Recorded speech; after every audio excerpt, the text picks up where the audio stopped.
What's up, boys? How's it going? And the occasional girl. I know there's the occasional girl out there as well. We love our wife jacks, don't we, folks? This is the ASTROLABE. This is the ASTROLABE, the place where it's kind of like AA for those who have not that AA, the other AA. Like AA for those with Trump-related ultramassive penis syndrome. It's called we do a little raising awareness. And we do so by engaging with the stream, helping us combat the algorithm.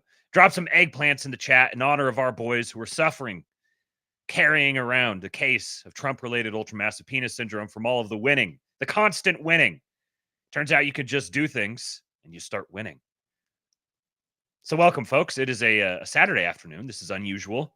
I don't usually do Saturday afternoon labes, but I was not able to get one in yesterday for a variety of reasons, and I'd done a stream the evening before with Mr. Jason Miranchuk talking about many of the same issues that I would be talking about anyways. So go make sure you go listen to that after you've finished here.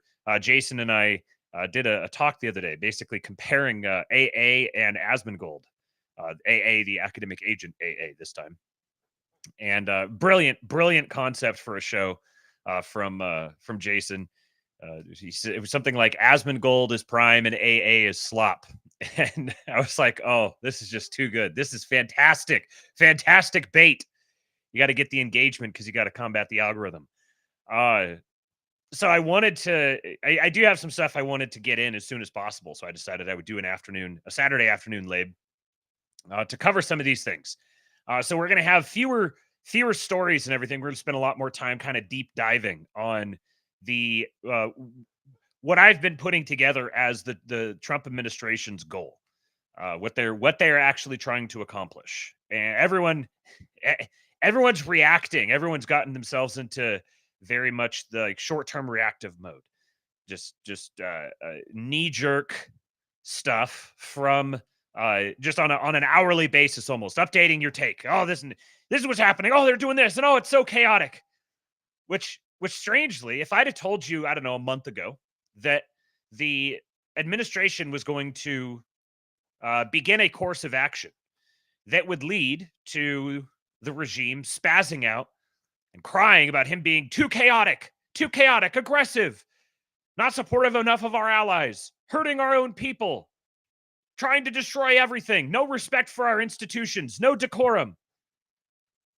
You would have expected to see, well, yeah, that seems like the type of thing that's standard fare at CNN or what have you.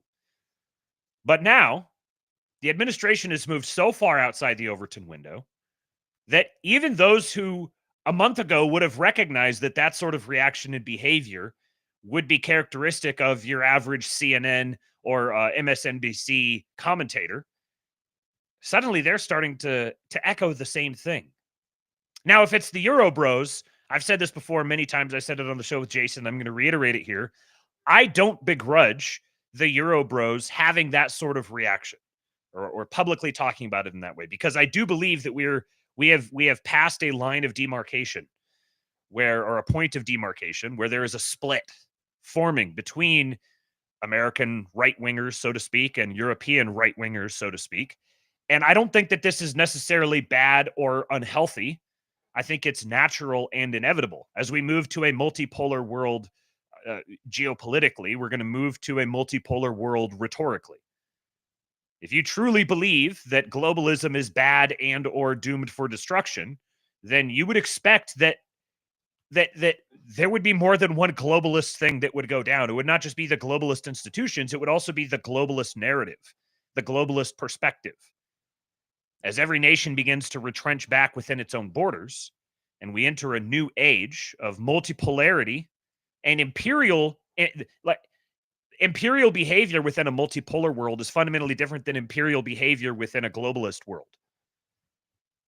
So it should be expected that many of these things are going to change, and we're going to have a different relationship with respect to one another. So if America wants to withdraw itself from the globalist project and lean into the multipolar world and begin resolving the problems of the globalist world so that we can thrive within the multipolar world, then you would expect that there would become a divergence in interests between those who reside in the United States and those who do not.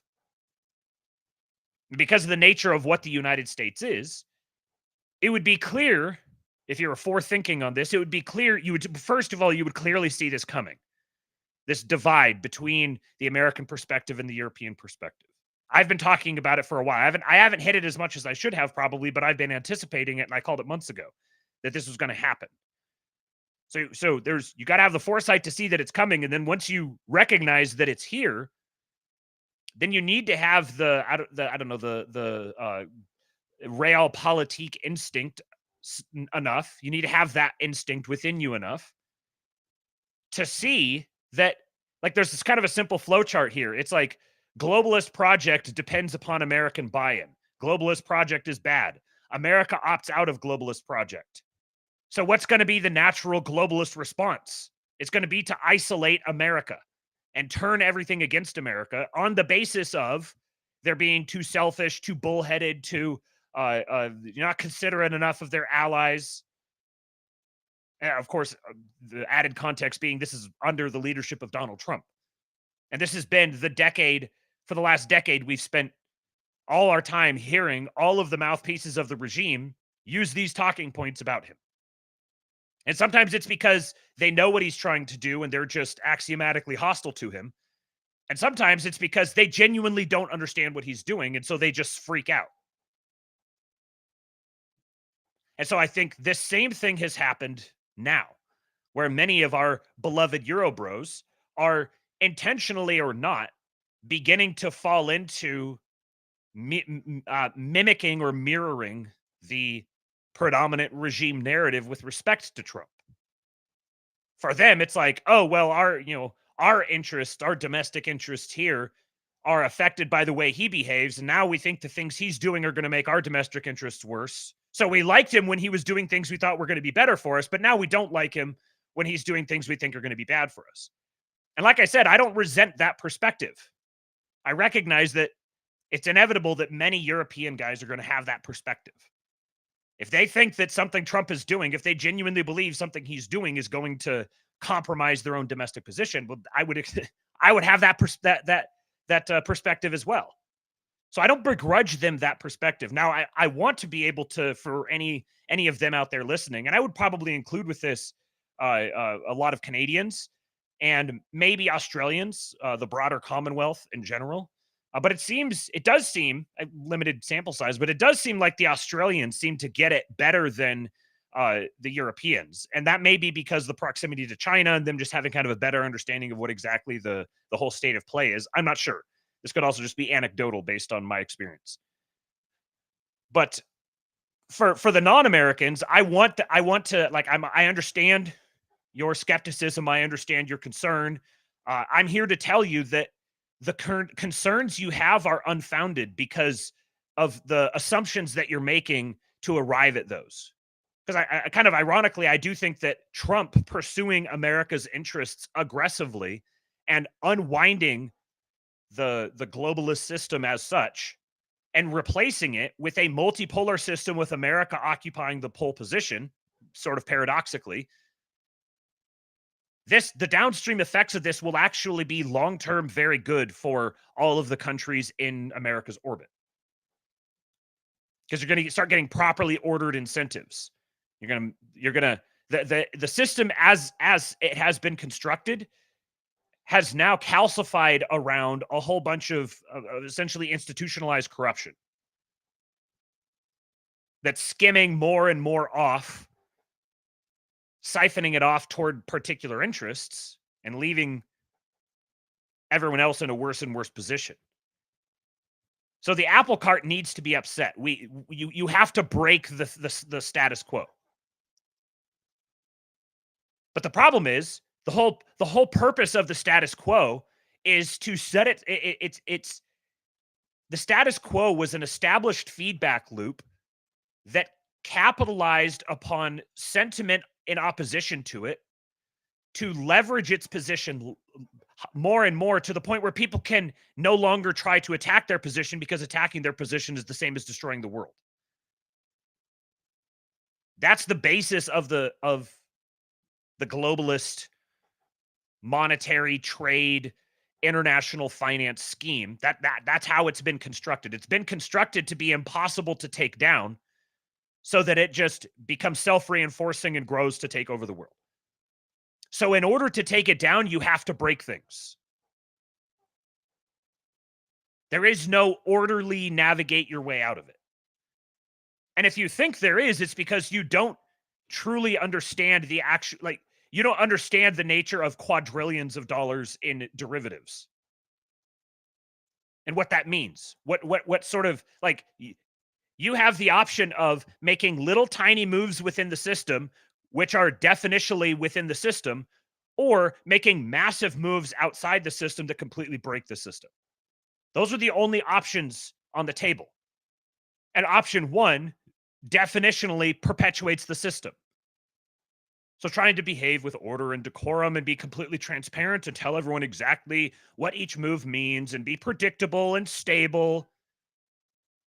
If you're calling for that, what you're calling for is the perpetuation of the regime, the perpetuation of globalism and international finance.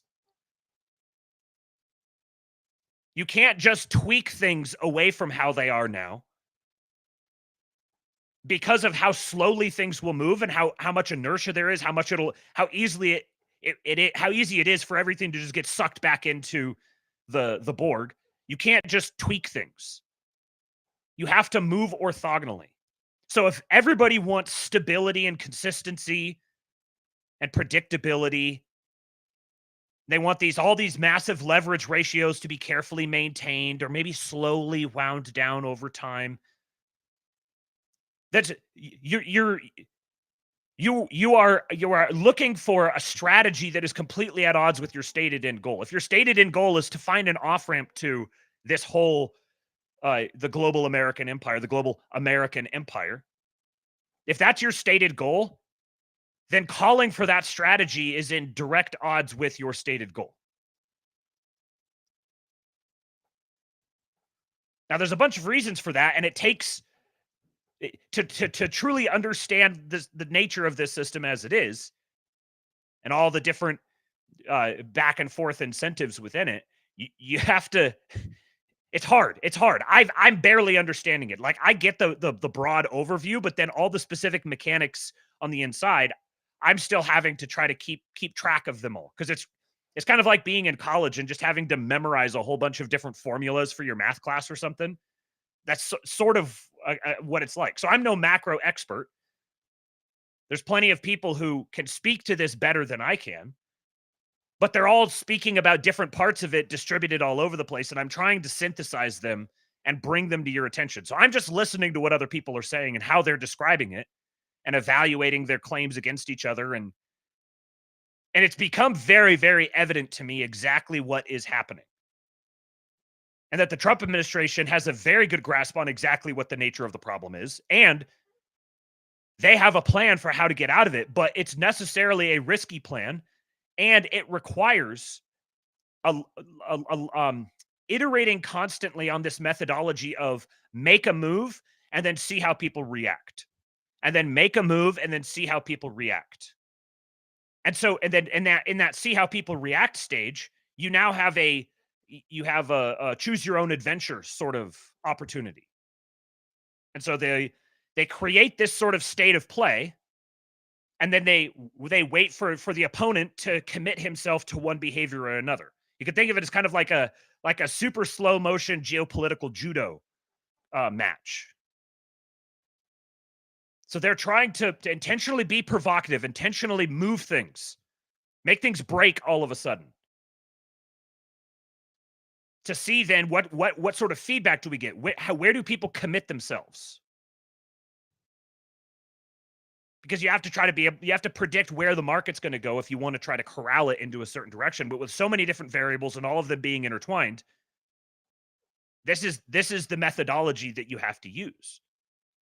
Now, everyone's been used to the administration, to Republican administrations being a bunch of stodgy, incompetent,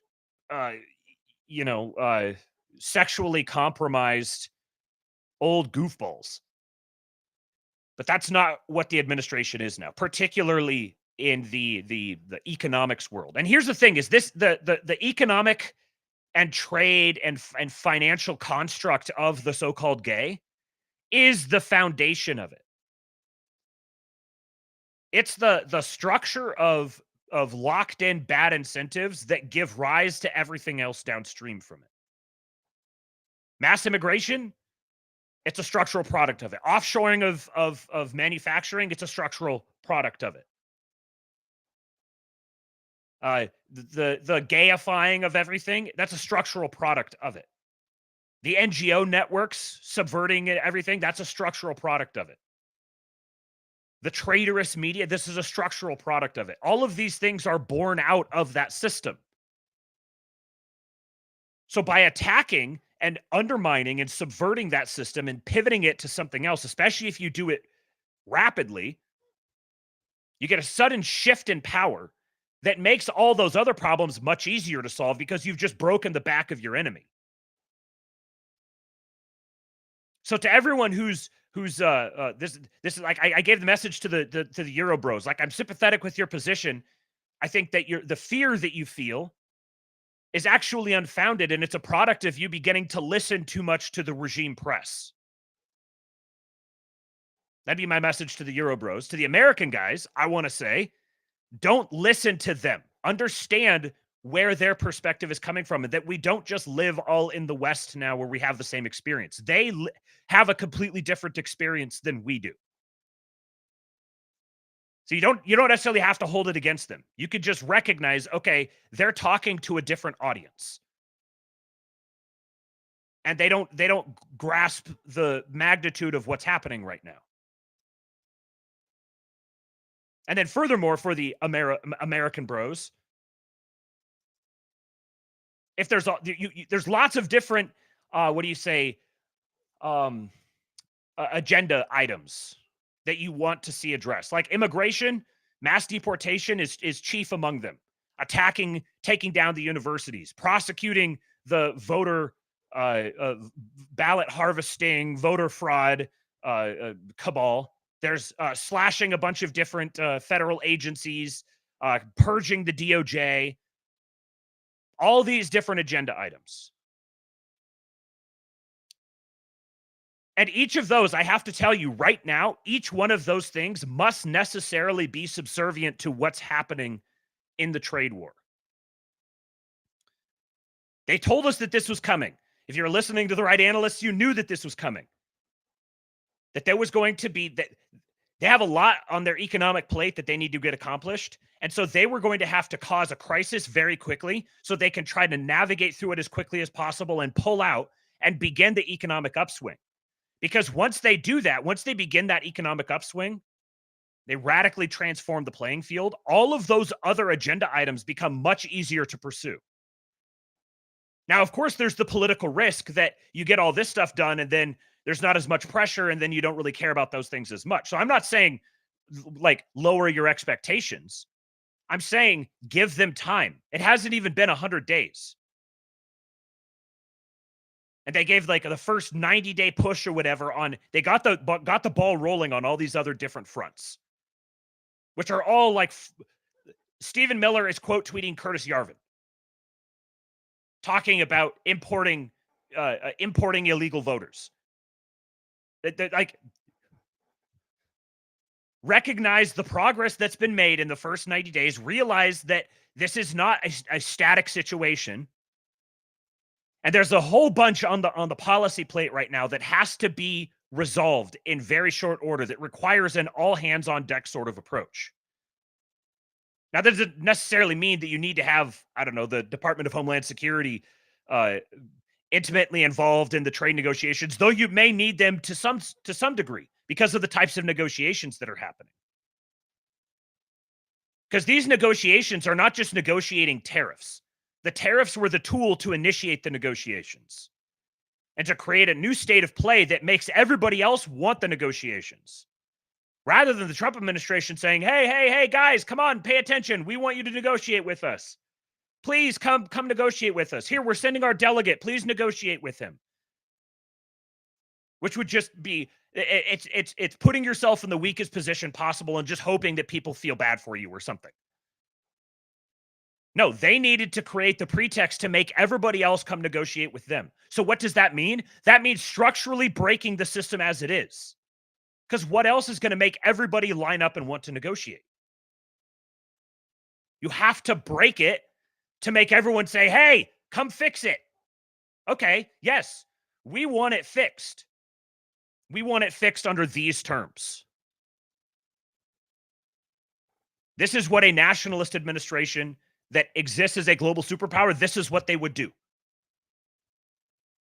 To say, no, that's too aggressive and chaotic and it might cost him electorally and it's hard on all these other nations and it's going to make our parties, our domestic regime parties stronger, and you've lost the plot. You're completely missing what's happening.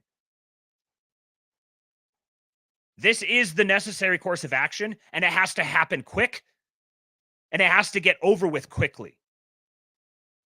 Because there's midterms coming.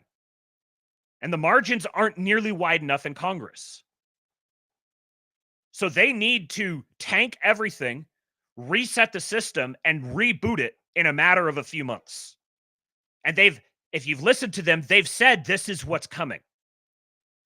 So anybody who was caught with their pants down and lost their shit over the last couple of weeks, I'm talking like financially, especially if you were some sort of money manager, you were responsible for managing other people's money, you ought to be fired. Because you're bad at your job. Just individually, if you've just been monitoring the market yourself and you're managing your own portfolio and you got wiped out, you only have yourself to blame. Because this information has been available out there. What's coming? They have made themselves so clear about what, like, they're not saying we're going to do this and then this and then this and then this and then this and then this, because they're trying to initiate negotiations. And the whole premise of initiating negotiations is ensuring that you protect something of yours so that you can perform well in the negotiations. So it's total mid-wit tier NPR stuff to say something about how they haven't been transparent enough or they're too unpredictable. Seriously, this is NPR level analysis that I'm seeing come out of people, a lot of people who I normally respect, and I do respect them. I'm just like, what happened to break your brain all of a sudden? Oh, he's too unpredictable. Nobody knows what to expect. That's the point. That's how you maintain a strong negotiating position. Now, again, if you've been paying attention, you've been following, you might have to work a little hard. That's what this show here is to make you have to work a little bit less hard. But if you've been paying attention, you've been getting some very strong signals about what sort of world they're trying to create. Scott Bessent has been very, very transparent in his way. Just go back and listen to some of his old interviews. I've got an interview today that I'm going to play you guys some clips of. Some of them are a little longer, of him just last year before he was announced as the Treasury Secretary, describing what sort of world he anticipates and how he would go about trying to navigate out of the current state of things. And then I'm also going to read rather at length from this this piece that's been going around that I read several weeks ago, actually a few months ago, maybe even, written by Stephen Miran, who is the chair of, is it the, let me make sure I get the right, I see there's some super chats there. I'll get to those here in just a sec. Let me make sure I get his exact title correct. He is the current chair of the Council of Economic Advisors. He's a senior strategist at Hudson Bay Capital, and he was also part of Trump's first administration. He was an advisor of economic policy for the Department of Treasury from 2020 to 2021 under Steve Mnuchin. And so he now has been brought back as the chairman for the Council of Economic Advisors. And he wrote this piece called, hold on, let me get my my windows in the right spot here. He wrote this piece called A User's Guide to Restructuring the Global Trading System. Very catchy. A User's Guide to Restructuring the Global Trading System. Well, if he's the chair of the Council of Economic Advisors, seems like that's probably a good guy to listen to. See what his takes are. I'm not going to read the whole thing. It's 41 pages long. I'm not going to read the whole thing, but I'm probably going to get somewhere in the vicinity of 8 or 10 pages of it. So be prepared for some listening, and I'll link it. You guys, if you really want to understand what's happening, you absolutely should go listen or go read the whole thing. Just do it. Just sit down, take the 41 pages, and just read through it. Because it seems pretty clear that this is the playbook. I wasn't talking about it as much because I was like, this is kind of aggressive. This seems like it might have been something that was, this was him signaling what he was hoping for, and there's going to be some moderated version of it. But things are starting to follow pretty closely along with it. So I've seen a lot of people starting to talk about it on the timeline lately. So I want to read through what I think is the most important part of it. Okay, so I got a couple other things in addition to set it up. The first thing here is just when I talk about the people who I respect, but now suddenly they're just losing their minds about this. And like, oh, Trump's going to cook himself. Trump has no idea what he's doing. He's completely lost the plot. Oh, the midterms are doomed, or he's nuking the market. This isn't the way to go about it. Yada yada yada. Anybody that I hear talking that way sounds like this to me. This is Chris Matthews on MSNBC. I was laying on my floor in tears laughing at this yesterday. This is my favorite thing that has ever happened in the history of cable TV. But there's other thing. I watched on the evening news last night, one of the other networks, and I watched the issue of lumber. Now, you see, we get so much of our lumber, our 2x4s, from Canada. What's where we get it from?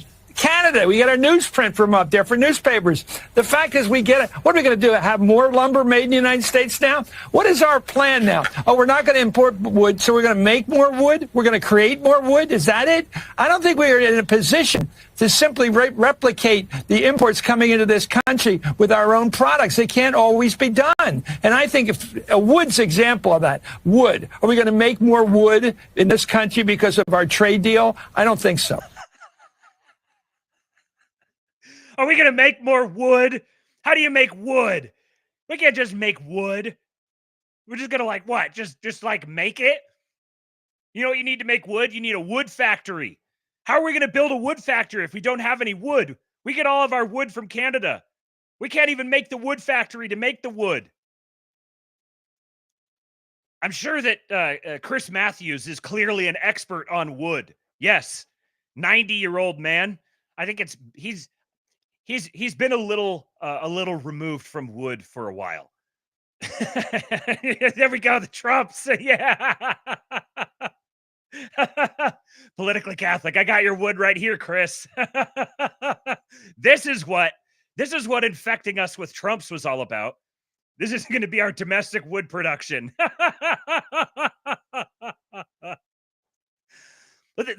This is the tier of analysis I'm hearing out of some people right now. And it's like, it's easy to see when you're talking about wood, but with everything else, yeah, this stuff is complex, but all of this information is out there. I'm not claiming to be some sort of macro expert. I haven't followed this stuff super closely until the last several months. But I listen to a lot of people. And the like geopolitical macroeconomic structuring and all the different flows and rates and inversions and leveraging and all this stuff is massively complex. I've been doing almost nothing but just filling my brain with this stuff for several months, and I'm just barely scratching the surface and starting to be able to hold all these things in my head. So being ignorant of this stuff is not a problem in and of itself, but being ignorant and arrogant about it, that's a problem. You cannot be ignorant and arrogant together. That's simply not allowed. That is what defines a lolcow. So if you're being ignorant about what the state of play is in this trade war between the U.S. and China, if you're ignorant and arrogant about that together, then there is no forgiveness for you. All you can do is humble yourself and embrace a life of penance when you finally come to your senses. Wade Hampton, Whitecap Hoosier on Twitter, Powerful Mutual, says, lumber? This is 2025 America, and it's a new dawn. Log off, boomer. It's our turn.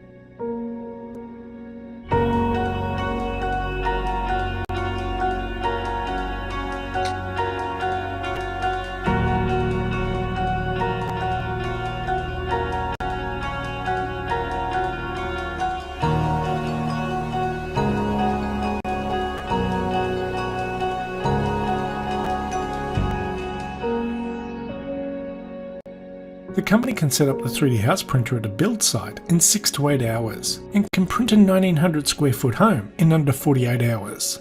The printer lays concrete layer by layer, creating the foundation and the interior and exterior walls of the house.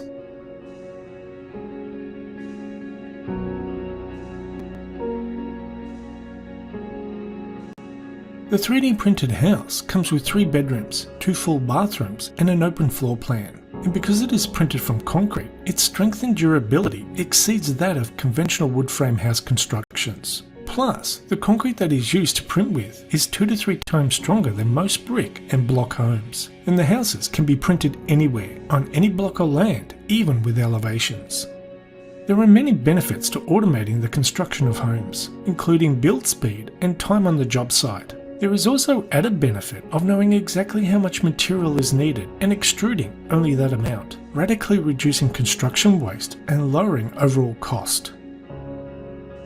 So to give you an idea of savings, the 3D printed house is built at half the cost of conventional homes. And because it uses concrete and an autonomous 3D printing robot, this will help with issues such as lumber and labour shortages, like we are experiencing during the pandemic. When the house is finished, it has a ribbed look to it, just like most 3D printed objects. These ribs are the layers of concrete stacked on top of each other. Now you can choose to leave the ribbed look on the inside of your home and simply paint over it, or you can have traditional plaster walls installed over the top of the concrete. But on the outside of the house, you can leave it ribbed for a unique look, or cover them with paint, render or cladding. Robotics and automation have changed so many facets of life, just like robots in manufacturing, that build the cars we drive or devices we use. A robot printing your home is just the next step in robotics automation. They may not lower the cost of land, but they will make the house quicker, stronger and cheaper to build.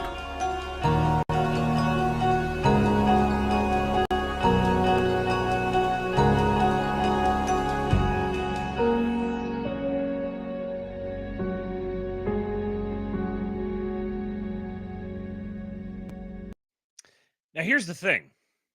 Would I want to live in a 3D printed house? Maybe. I don't know. I think like this is just the beginning. This is the base level of a 3D printing. But as 3D printing gets better and better, and automation technology and robotics technology get better and better, you could start, like think about what the initial AI generated images looked like. You might be able to get something that sort of vaguely looked like a house, but as time goes on, you can get more and more clever and creative in having an AI house image be created. So I imagine something similar is going to happen. You're going to be able to start mimicking different types of construction. You're going to be able to do it really, really cheaply and really, really quickly. And you're also not going to need a whole underclass of illegal immigrants to get this sort of thing done. It's actually going to be a more high-tech skill. But what this means is that houses can be produced much more quickly and much more cheaply, but even more so, factories can be built up very quickly. The 3D printing process here, I'm much more interested in being able to 3D print factories than I am in 3D printing houses. But there's going to be plenty of people who want 3D printed houses, and people are going to start figuring out how to get really creative and make different sorts of designs and stuff and incorporate the 3D printed houses. So this is the sort of thing that could change almost overnight. And this is also why the onshoring process can happen quicker than a lot of people think. Toddman67 says, my old office was next to Port of Olympia. That'd be Olympia, Washington, I'd imagine. And I regularly watched ships loaded up with lumber bound for China. Yes. I don't remember the exact details on it, but I'm pretty sure that we've been a net exporter of lumber for quite some time. I don't remember exactly how long. I saw some statistic about it. All this stuff blends together in my head. But this is absurd. Why should we have questions about our supply of lumber if we're actually net exporting lumber? Insane. And it's also one of those things like chickens where you can restore your supply of lumber. It takes a little bit of time, but you can restore your supply of lumber pretty quickly. And you can also you can 3D print wood. I was talking to some about this just the other day. It's basically like plywood kind of, but it's sturdier. You can 3D print wood. So you can get 3D printed boards and then use those to build your house. $5 super chat from Colin Rush.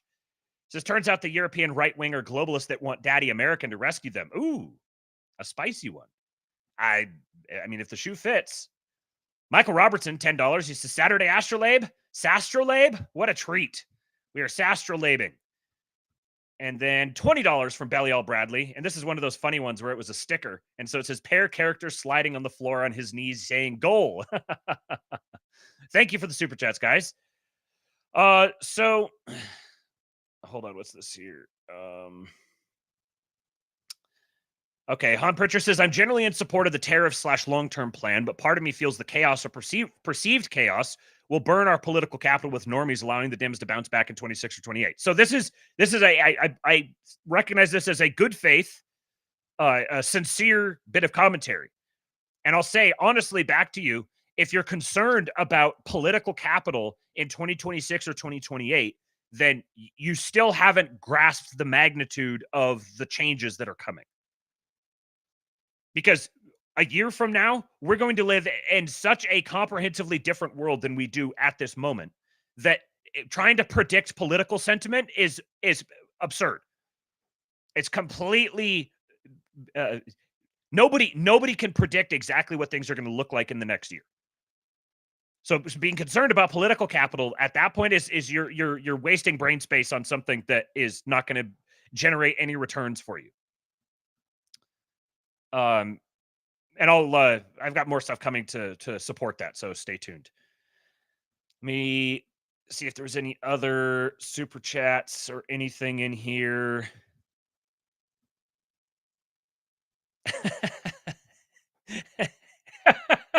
Straight Buster. Brits when our houses are no longer sticks and cardboard. Well, at least our houses aren't 3D printed.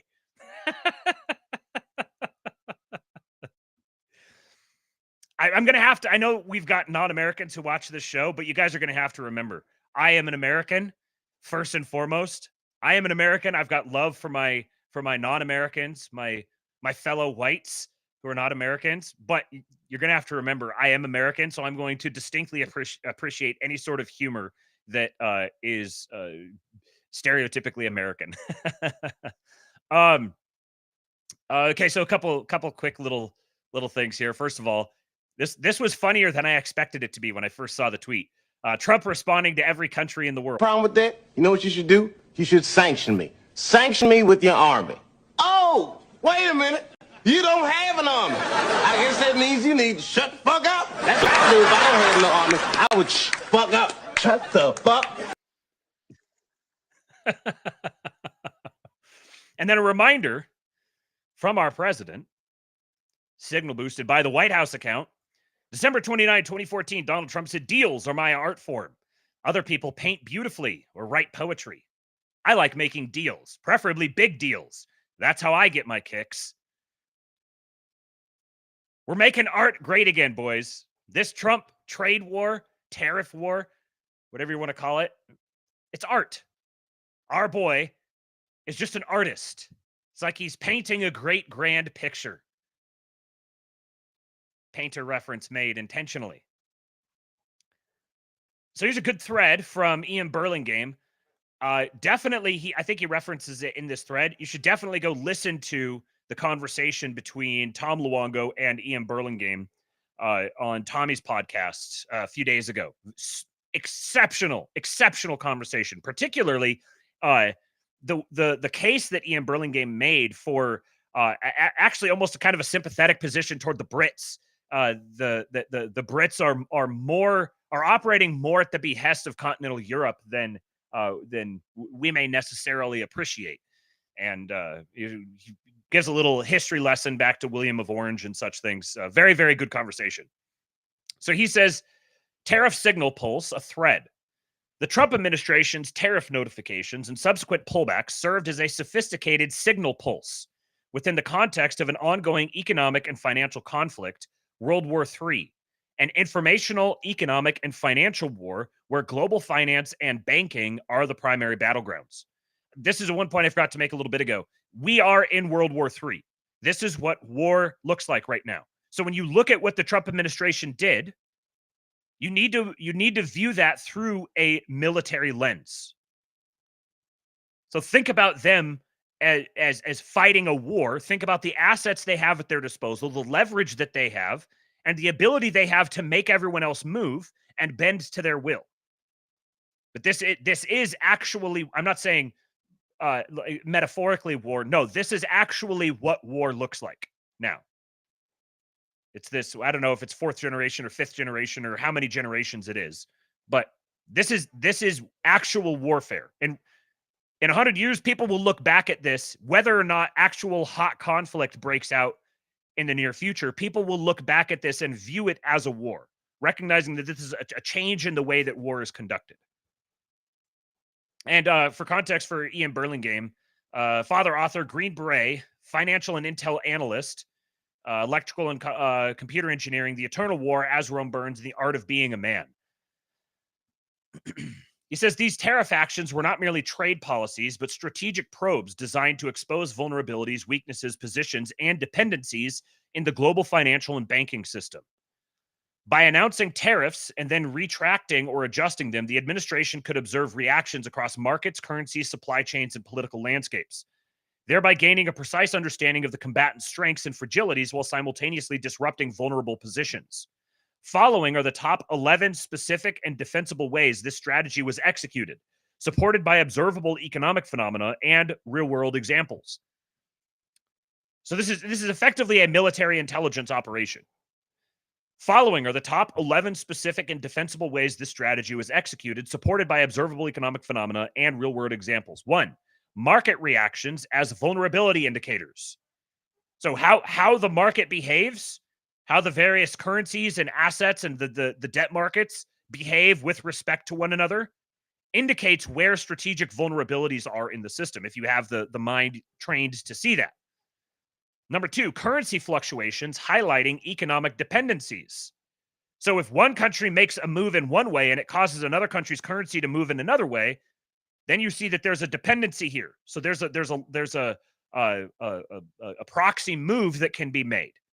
And it turns out there's a lot of these that go to the 3rd and 4th and 5th order effects, where you move this thing, which causes this thing to move, which in turn elevates this thing, which drags this thing up, which pushes this thing down. It's this sort of game that's being played all over the place.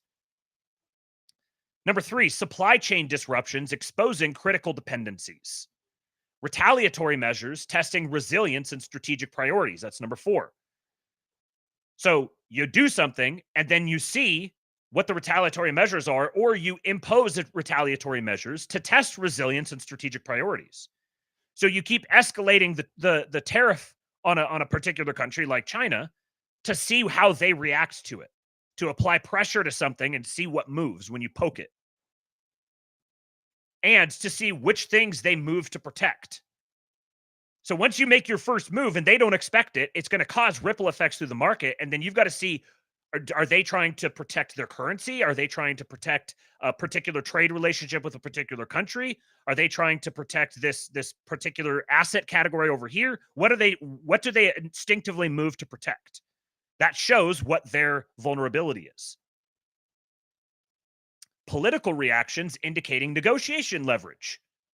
So what they say and do politically, which are obviously going to be calculated, is also going to send a signal about, okay, what are they protecting? What are they willing to give up? What angle are they wanting to take, which informs how we can then react to them. Number 6, recovery speed post pullback as a resilience measure. Okay, so let's knock some shit around a little bit, watch everything go haywire, and see how long it takes to recover back to normal. So you're measuring the resilience of various different markets. What's the resilience of the stock market right now? What's the resilience of the gold market? What's the resilience of the European stock markets? What's the resilience of the Chinese currency? Then negotiation leverage through concession extraction. So you extract concessions from other countries, like removing a particular trade barrier or something like that, which then gives you negotiation leverage. You can say, hey, we'll give you that thing back, but only if you give us this other thing. Number 8, economic dependencies revealed through trade imbalances. Kind of obvious there. Number 9, financial system stress tests. You got to see what's the system as it is currently constructed. Where are the limits on it? As we're going to construct a new one, we don't want to construct a new one with some sort of a weak spot remaining in the old one that we import or we pour into our new system without realizing it was a weak spot. So you have to stress test the various aspects of the financial system to know exactly what you're dealing with. Number 10, global trade flow shifts indicating integration and vulnerability. So watching where you impose a tariff somewhere, and then you wait to see which other markets or trade flows begin shifting in response to that tariff. So is this evidence of a country trying to route around the tariff through another country? Because this is another strategy that they're very obviously approaching, particularly with China, where they know that one of the things China has done and wants to do and will continue to do unless they're stopped is route around currencies by just adding another country into the supply chain process, so that the importation goes from, say, Vietnam into the United States, even though they were Chinese-made goods. So they kind of route around a tariff that way. Well, if you recognize, if one of these trade flows begins to increase, it shows, okay, this is something they're trying to do to get around it. So what we're going to do is we're going to pressure Vietnam into applying a tariff proportionally on China, so that it eats up that advantage. And now all it does is just create an inefficiency in the system, which takes a trade weapon away from China. And then lastly, strategic alliances and geopolitical strain. The Trump administration's tariff notifications and pullbacks were a calculated strategy to probe and disrupt the global financial and banking system, exposing vulnerabilities, weaknesses, positions, and dependencies in the economic and financial World War III we're only in the first years of. By triggering market shocks, currency drops, supply chain fractures, and political concessions, these actions identified or broke vulnerable positions, such as over-reliance on U.S. markets or fragile financial systems, while mapping the resilience and strategic priorities of global combatants.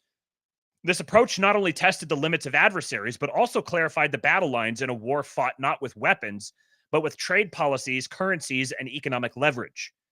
Give a listen to Tom Luongo and Tommy on Tommy's podcast as the three of them discussed it. This is the one I'm talking about. It's called American Empire on Tommy's podcast on Spotify. And then there's one here I haven't seen yet, the Global Bar Fight. This is a conversation just between Tommy and Ian Burlingame. The Trump administration's economic policies, particularly its tariff notifications and subsequent pullbacks, were not primarily directed at Russia, China, or Iran, as might be assumed, but rather at the European Union, the UK, and UK-related countries, which are the real adversaries in the ongoing economic and financial war against the United States.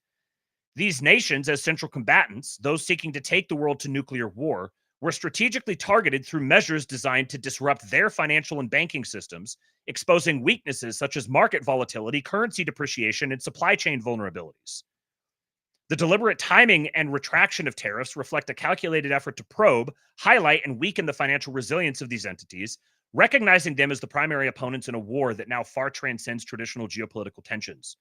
This fifth-generation warfare approach underscores a broader and far more sophisticated strategy to undermine their strategic positions and gain leverage in the escalating financial World War III, financial and economic war. Prediction: World War III does not become a global geographic war. World War III does devolve into civil wars in Europe. Russia, China, and U.S. form a global financial and economic alliance based on spheres of influence. Europe is torn apart and remakes itself, and what survives forms relationships from there. Europe and the UK will do all in their power to unleash hell here within the US using the Five Eyes et al. Increasingly. And then just says noblesse oblige. That's a sick looking crest. Okay, so yeah, I think all of this is I don't really have much to add to that. It's fairly straightforward. Now, as we discuss Europe, to the extent that we do, this is something to keep in mind. Dissident Soaps says, remember when Europeans online are giving you their opinions about American politics, that this is who they are. This is European voting intention on the 2024 U.S. presidential election. Orange is Kamala Harris, gray is other, and blue is Trump.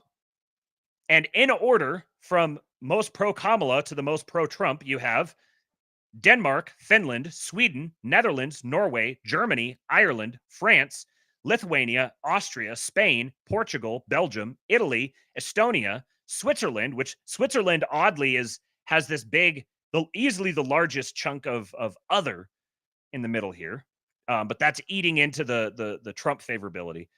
Then Latvia, Poland, United Kingdom, Kosovo, Romania, Greece, Croatia, Czech Republic, and then here's about the 50-50 mark right here between Czech Republic and Slovenia.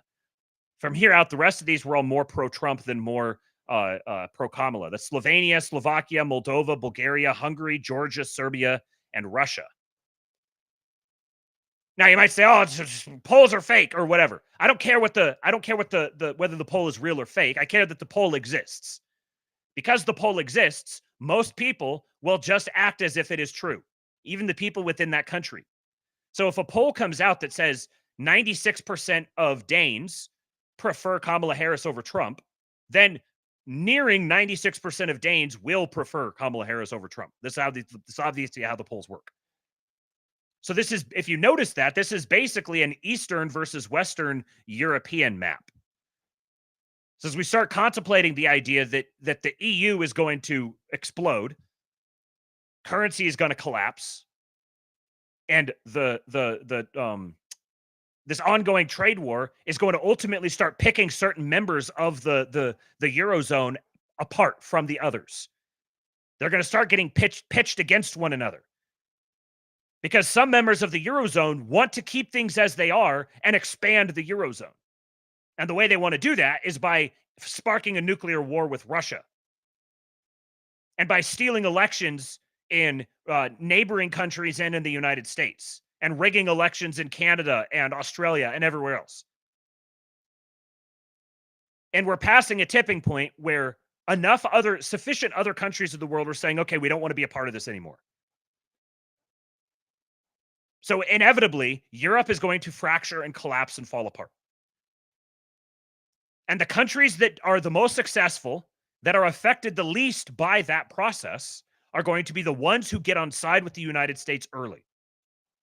The longer these nations hold out and try to exercise some sort of grand influence over the creation of this new system, rather than recognizing that they'll have a little bit of negotiating leverage, but for the most part, they just need to fall in line. Those countries, the longer they hold out, the worse things are going to get for them. And it's going to ultimately wind up breaking down kind of along these lines. I think the Mediterranean nations are more likely to break America's way quicker. And it's going to be the Northern and Western European powers largely that are the ones that get the worst of this. But as these powers begin to shift and the future becomes more and more clear, then the Eastern European countries who are already, even there's some of these, you might say Lithuania is kind of Eastern. I think there was another one. Germany is kind of, is it Eastern? Is it Western? Austria is a little more Eastern. So there's some of these. And then Italy, I think, is, despite the fact that Italy pulled this way, I think Italy's government is much more likely to pivot toward the U.S. Estonia, a little more Eastern, but that's another one that I think many of these are going to happily fall under the orbit of some sort of negotiated balance of power between Russia and the United States. In large part because they don't want to wind up part of China. Okay, so here is some commentary I want to share for you guys from Scott Bessent. There's a few interesting points in here. I've got some timestamps that I have saved. And I apologize to those of you who are listening to this on 1.5 or 2x. I'm going to, I'll try not to interrupt most of his commentary so you can just kind of slow things down. But I'm going to play this on 1.25 because I've got a decent amount from him that I want to share. So let's see. First timestamp is 10:46. The reason I want to share this is, number one, to get you, I think the more you listen to Scott Bessent, the more you get an idea of who he is and what his goals are. So this is sort of priming, and then I'm going to read you guys from the Stephen Miran piece on a user's guide to restructuring the global trading system. So let's go with Scott Bessent here.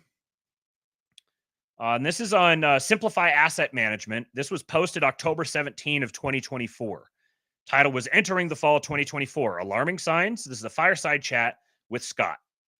You and I have talked about this a few times, but there's a couple of things that you've said to me over the years that have really inspired some of my work, one of which actually just popped back to me as you were bringing up that point, which is back in 2015 when you and I were working together, you highlighted the fact that interest rates had become so low that people effectively had to save in alternative areas, and they had to dramatically increase their savings because their assets were not earning what they would have historically expected. We saw this in Asia, particularly in places like Korea, Taiwan, Japan, where interest rates fell far more rapidly than we'd seen in prior cycles, right? We were 9% in Korea, I think as recently as 2003, then we were at 1% by 2015. You pretty much predicted what was going to end up happening once interest rates started to go higher, which is suddenly people are earning much more on those assets and income has actually increased. Do you put much stock in the idea that what we're seeing in part is an increase in return on assets that's leading to particularly the upper class being extraordinarily well off in this cycle? Well, I think you touched on it. We're in this bifurcated equilibrium, which I think is very distributionally unhealthy. And to me, it looks like an EM-style equilibrium, and everyone that I've seen blow up in 30 EM is emerging markets. So he's saying an emerging market style equilibrium. 35 years, you have asset inflation in the form of equities and home prices. You have a 6.77% of GDP budget deficit that's fueling that. And then you have Treasury moving the funding of the deficit massively to the short end. So I go back to the math physics problem. I call it the three-body problem. Mm-hmm. You can predict two objects. You can't predict how three are going to behave. And when I think we have everyone in this room, top 10 or 20%, we are 40 or 50% of consumption. So the aggregate numbers in the economy look pretty good, but the bottom 50% is getting crushed. I mean, if you go and look at University of Michigan consumer inflation expectations, they publish the median number. The bottom quintile's inflation expectations are 2x the median number, because that's been their inflation experience, because their basket of goods and services is very different than ours. Yeah, so I mean, this is one of the things that I think is actually really powerful about what's transpired, is we have seen a very severe bifurcation in the economy. I would describe it not only as the bottom quintile that's suffering, but also that it's effectively a bifurcation between those who already have their assets or who generate income off of assets and those who need to acquire assets to get started in life. We see this in particular amongst young people who can't afford homes and are struggling to afford cars and struggling to repay loans on cars they took out. And that's why you see, I live down in South Carolina, and the largest subprime lender is my neighbor. So I have good visibility into what is happening to the bottom quintile, and up to the bottom 50th percentile. And it's pretty clear in America today: either you own assets or you don't, or you have parents who can help you own assets, and it's a real problem. To the point that what his company is seeing, it's lower end borrowers, but it's also young people who are now moving up toward record defaults on credit cards, on autos, and then the whole student loan morass. Now, you've been linked with speculation to the Trump administration. We talked a little bit about Treasury. You talked a little bit about Janet Yellen's activist policy to switch financing towards the front of the curve, effectively removing a burden that could otherwise show up in financial markets and risk management. How can we change this? Is there a prospect that we can reverse that, or how would you think about that problem, particularly from the perspective of a new administration coming in? Yeah, look, I think you have to do it very slowly. And I also think you have to create a lot of confidence. I have financial views, I have political views. I will tell you today which is which. My financial view, being inside the political machine, is that any notion that Donald Trump would be inflationary is absurd. Okay. And the policies are deflationary, disinflationary. The first, I'm not going to include COVID because that's not a fair number. I don't include it. I agree with you. I don't include it with the deficit blowout. I don't include it with the inflation. But inflation averaged 2.1%. So if we can get a meaningful decrease in energy prices, if we can get meaningful deregulation, maybe there's a one-time upward price adjustment at some amount of the tariffs. But I think that looks like something that's 2 or sub 2 in inflation. And as you know, the biggest component of consumer inflation expectation is energy. So if energy were to go down, so I think it starts with energy. I think it re-anchoring and keeping inflation expectations down, and then slowly turning out the debt, and also some regulatory changes that allow you let Wells Fargo out of the penalty box. That's a huge amount of government bond buying. There are a lot of regulatory things that can be done to make the banking system a bigger buyer of U.S. bonds. So that point right there, there's a lot of things that can be done to make the U.S. banking system a larger buyer of U.S. bonds. So the thing that's got everybody really spazzed out right now is we have the stock market showing signs of lots of instability, and the bond market is also showing signs of lots of instability, when typically the bond market is where people go when they're looking for something that's got a safe floor versus the stock market, because especially the treasury market in particular is the foundation of the entire global economy. So buying treasuries is definitionally a bet that the entire global system isn't going to explode. So what do you do if you are the administration at the head of the United States? You are, as he says, the chief bond salesman in the world. Your responsibility is to sell treasuries. But you need to make everything shake up. You have to get people out of treasuries, or you have to get them less trusting in treasuries. Yeah, treasuries are also your greatest asset, which means you need to get the wrong people out of your treasury market and the right people in. So when people are talking about, oh, the European nations are dumping treasuries, China's dumping treasuries, what are they doing? What are they thinking? How could they possibly be okay with them doing this? They want those people out of treasuries. They're trying to get them to dump them, knowing full well what it's going to do in the short term, but they're also simultaneously lining up a new set of buyers who are less hostile, and they're trying to shift the composition of the primary treasury investor. And so one of the things he's talking about here is releasing some of the shackles on the American banking system and allowing them to invest more. One of the other things he's talked about needing to change is the supplementary leverage ratio, allowing banks to hold a greater share of treasuries on their balance sheet. Okay, so that was the first. And notice he also mentioned he's a very, he's a very posh, very proper gay. He's our gigafag after all.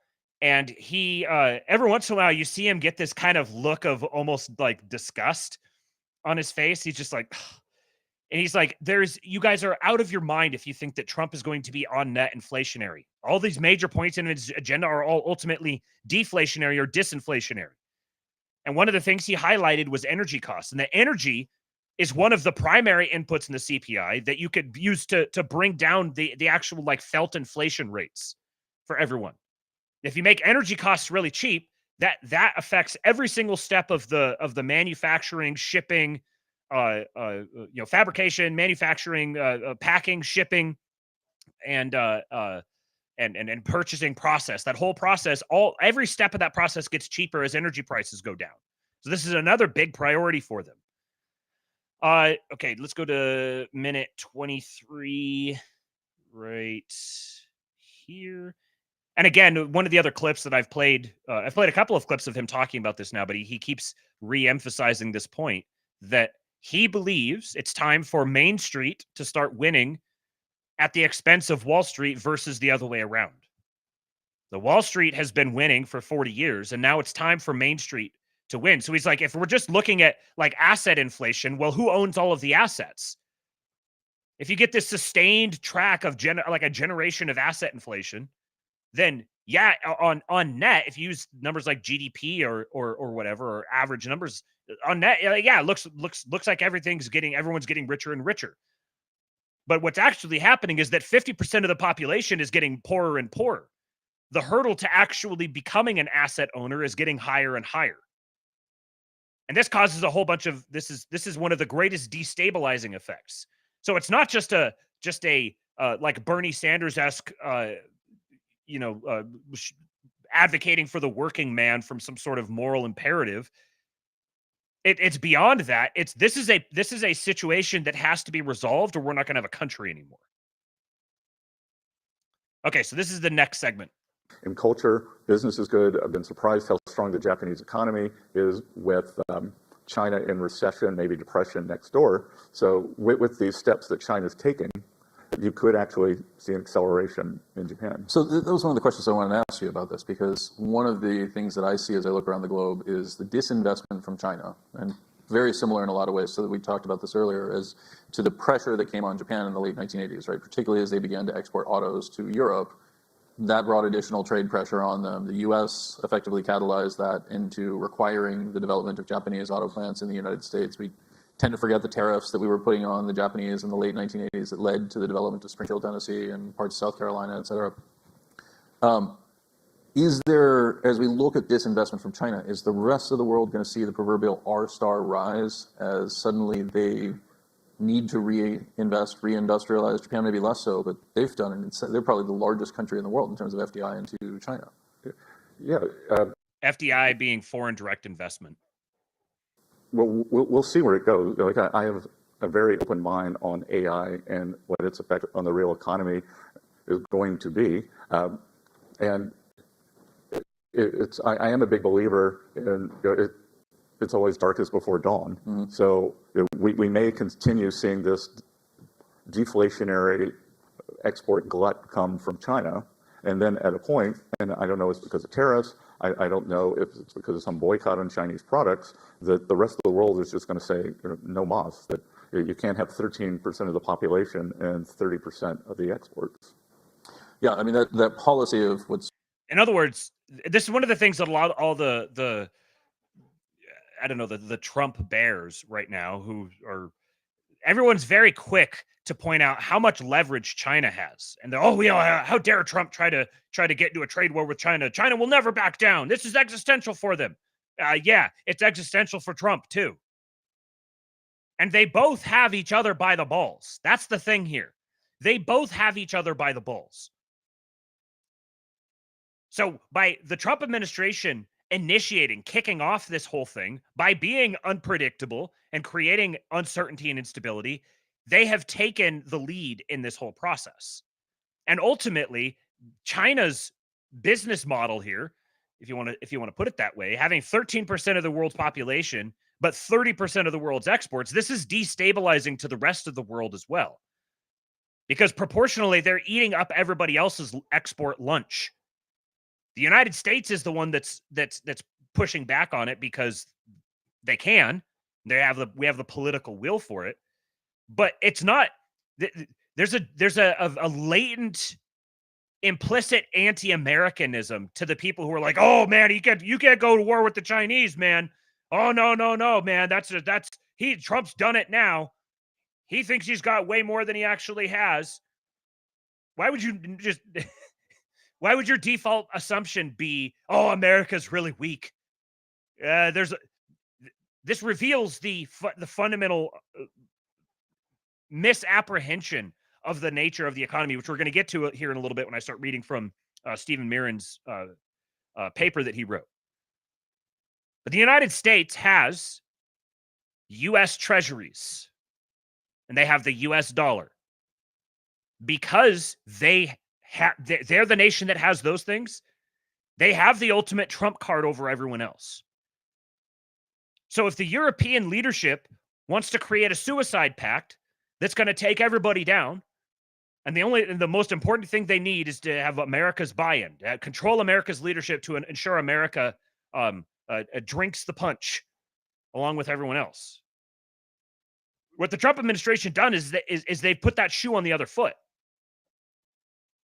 You guys have to negotiate with us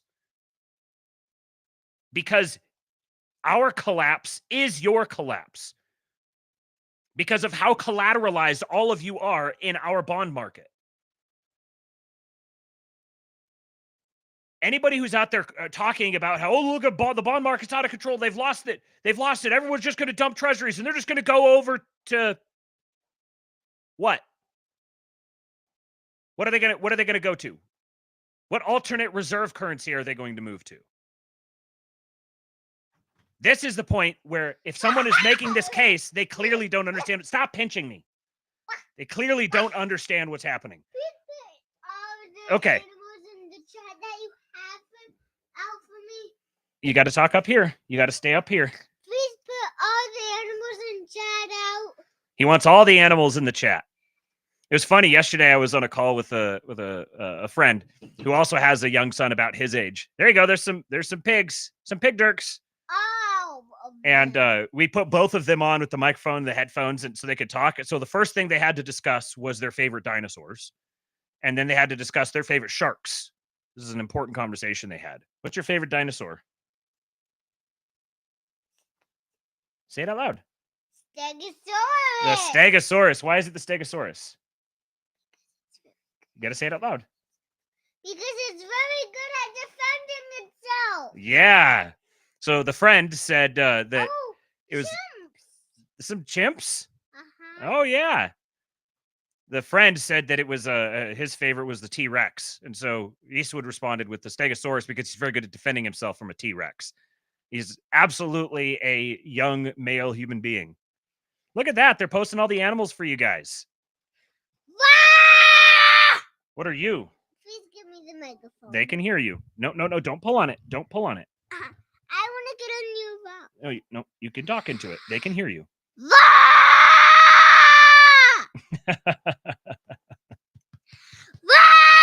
a big scary T-Rex. I exploded your room with my lungs. With your lungs? Uh-huh. Oh, well, I guess I'll have to put it back together again. Daddy's got to finish your show, okay, bud? Okay. I love you, big guy.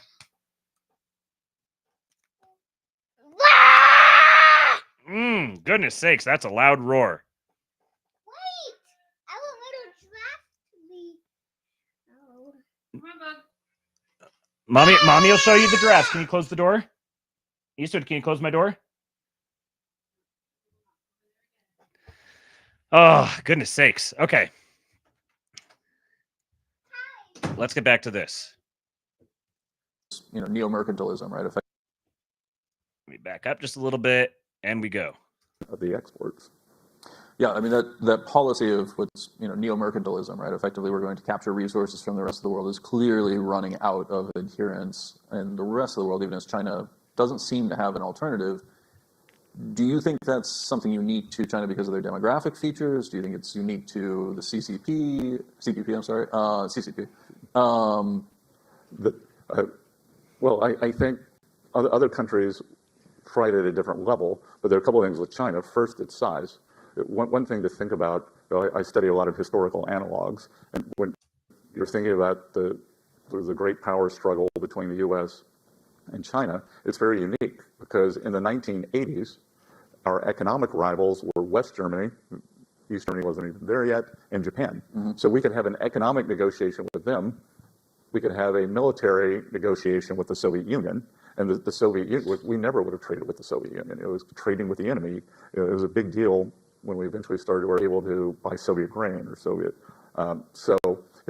What's unusual about China is its size in the trading scheme of the world, its policies, but the real policy with China is what they call the military-civil fusion, and I'm forgetting the Mandarin phrase for it, and it's always military first. Mm-hmm. So this is a military build-out plan by the CCP that they can only accomplish with the gigantic current account surplus. Mm-hmm. Because if they didn't do the gigantic current account surplus, the savings of the Chinese people are not enough to finance this. So to interpret a little bit what he's saying there, the current account surplus means having a trade surplus.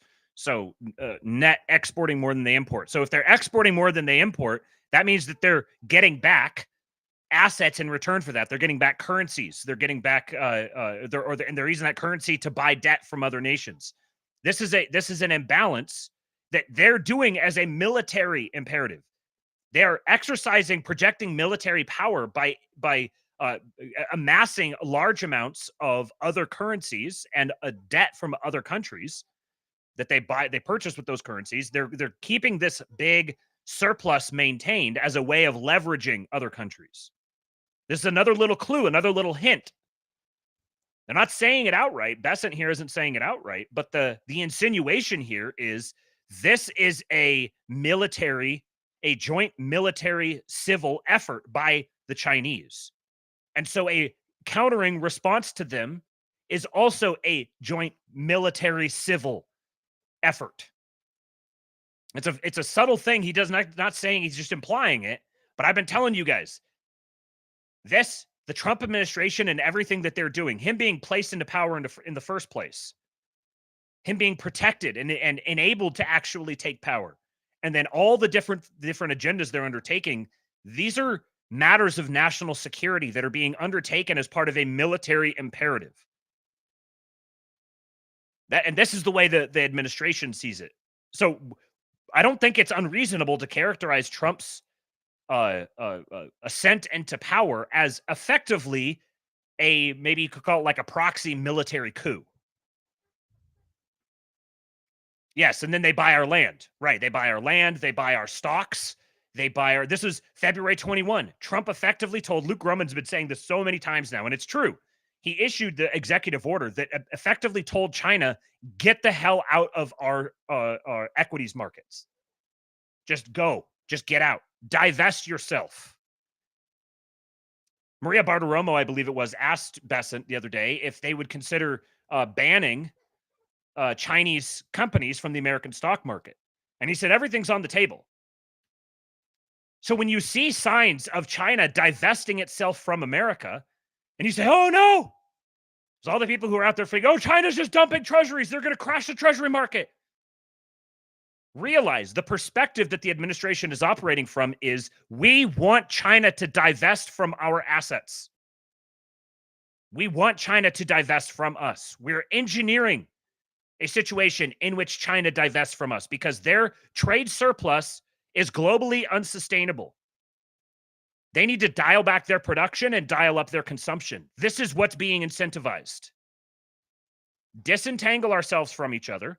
And you're not just we're going to do this whole of world approach at you. We're going to isolate you with respect to everyone else. So you can't just route around whatever we're trying to do to you by acting through other countries as proxies. It's funny, I don't have it included in one of the segments I was going to play here, but he mentioned, I believe he was talking about one of the Japanese prime ministers or something like that. I didn't do my due diligence on it, but he said that the guy was very well spoken. He'd gone to college in the United States, and he said he could do a great Queen's accent. He's like, it's too bad he was a Mets fan, but he says, I've learned to always be very suspicious of foreigners who speak fluent English, which is a very interesting thing to say. And he said, this Japanese, I don't remember who was a prime minister or head of finance or something like that, but he said all the international community just loved him, but domestically the Japanese hated him because they saw him as, he's this cosmopolitan, perfectly English-speaking Japanese politician, and they didn't want that either. It was a point that BESSENT made, which was very interesting. Let's finish this. There's about 30 seconds more in this, and then I've got one long quote to play for you guys. I think it's going to be difficult for the rest of the world because they don't have current account surpluses of this size, and I don't know where they're going to get the dollar funding to do the build-out. So the best outcome would be for some kind of advanced manufacturing in the U.S. to be able to replicate. And I'm a big believer.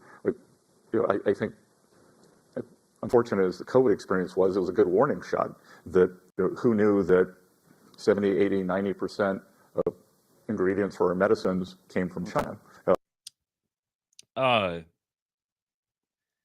Yeah, so he's saying if the U.S. and China begin to divest from themselves, if China wants to try to make this up with all the other different nations, all those other nations don't have the economic structure. They're not positioned to be able to engage in the same sort of relationship with China to offset everything that the United States brings to China. Okay, so let me jump this up to this last quote. Now, this is going to be about 10 minutes or so to play here. But this is where it starts to get very interesting because he's describing to you almost exactly what I'm about to read to you as being described by Stephen Miran. And it is, you can clearly see this trajectory from the behavior that the administration's already taking. I decided to recognize that it was a client state. You had a very interesting experience yesterday at the grants conference where you were sharing some of your thoughts on some of these economic policies, in particular talking about the Trump administration, and you had a couple of actually very vocal audience members stand up and say, I think the paraphrase would be, "Are you crazy?" Clearly you're not. My great uncle who had dementia had what's called sunset syndrome. So late in the day, people get very angry. Yeah, so I think that's what happened yesterday. It was pretty incredible, actually. There were some angry people. But one of the points that was actually raised was from an Australian who said, "We rely on you for our defense." How would you think about that in the context of U.S. policy with allies and the fear that a Trump administration could drive our allies away? Well, I think that in the history of so President Trump's very fixated on reserve currency, U.S. keeping its reserve currency status. He's publicly said he likes a weak dollar, which aren't mutually exclusive. But if you an interesting point there, use a little thing, just kind of stash these away, keep them in mind. He says that having a weak dollar and being the global reserve currency are not necessarily mutually exclusive. That is a generally heterodox perspective. And it's interesting because right now the dollar is down a lot. Now, I don't think it's going to sustain. I don't think it's going to stay this way. Shout out to Brent Johnson and his dollar milkshake theory. But it's interesting to hear the Treasury Secretary say a weak dollar and being the global reserve currency are not necessarily mutually exclusive. More on this in a little bit. Look at the history of reserve currencies. The world's on its sixth reserve currency now. So there's Portugal, Spain, Holland, France, UK, and now the US. And what did they have in common? They were also the greatest military power at that time. So reserve currency is really a security zone. Mm-hmm. So I actually view it as kind of this symbiotic relationship. And I mentioned it yesterday. My friend Kevin Warsh, who's former governor, Fed governor, he calls it the Commons. I like to be a little more dramatic and call it the Federation. But I think you can do this statecraft with a group of like-minded people. And you're just dropping them now. Statecraft. You could do the statecraft. Having the global reserve currency or having a reserve currency is what did he say? It's it's something about like a military umbrella. They're within your a militarized zone. Suggested maybe with tariffs, but it's some combination. And this came from Jared Bernstein, who is the current chair of the Council of Economic Advisors. Jared Bernstein was under Biden, held the role that Stephen Miran now holds. And I'm going to read you his paper here right after this. Gave a speech at Council on Foreign Relations about 9 months ago. And after he'd spoken, a woman from a European think tank stood up and said, "You've used the word friendshoring 7 times, but you've never told us what it takes to be a friend." So, Mike, to your point, I think we established criteria. You can call it ABC, the green, yellow, red, and these are our real allies like Australia. This is how you get in the green box. This is how you stay in the green box. If you're India, you want to have 20% tariffs. You want to buy sanctioned Russian oil. You're in the yellow box, and by the way, you keep buying that oil, you're moving toward the red box. And I think you have criteria. People can move, and the green box is shared values, shared economy, shared defense, shared currency goals. Yeah, I mean, one of the things I found: shared values, shared economies, shared defense, shared currency goals. So he's describing like a trifurcated sort of world here, where you say, okay, we have the reserve currency. Your entire economic structure is rooted in our currency.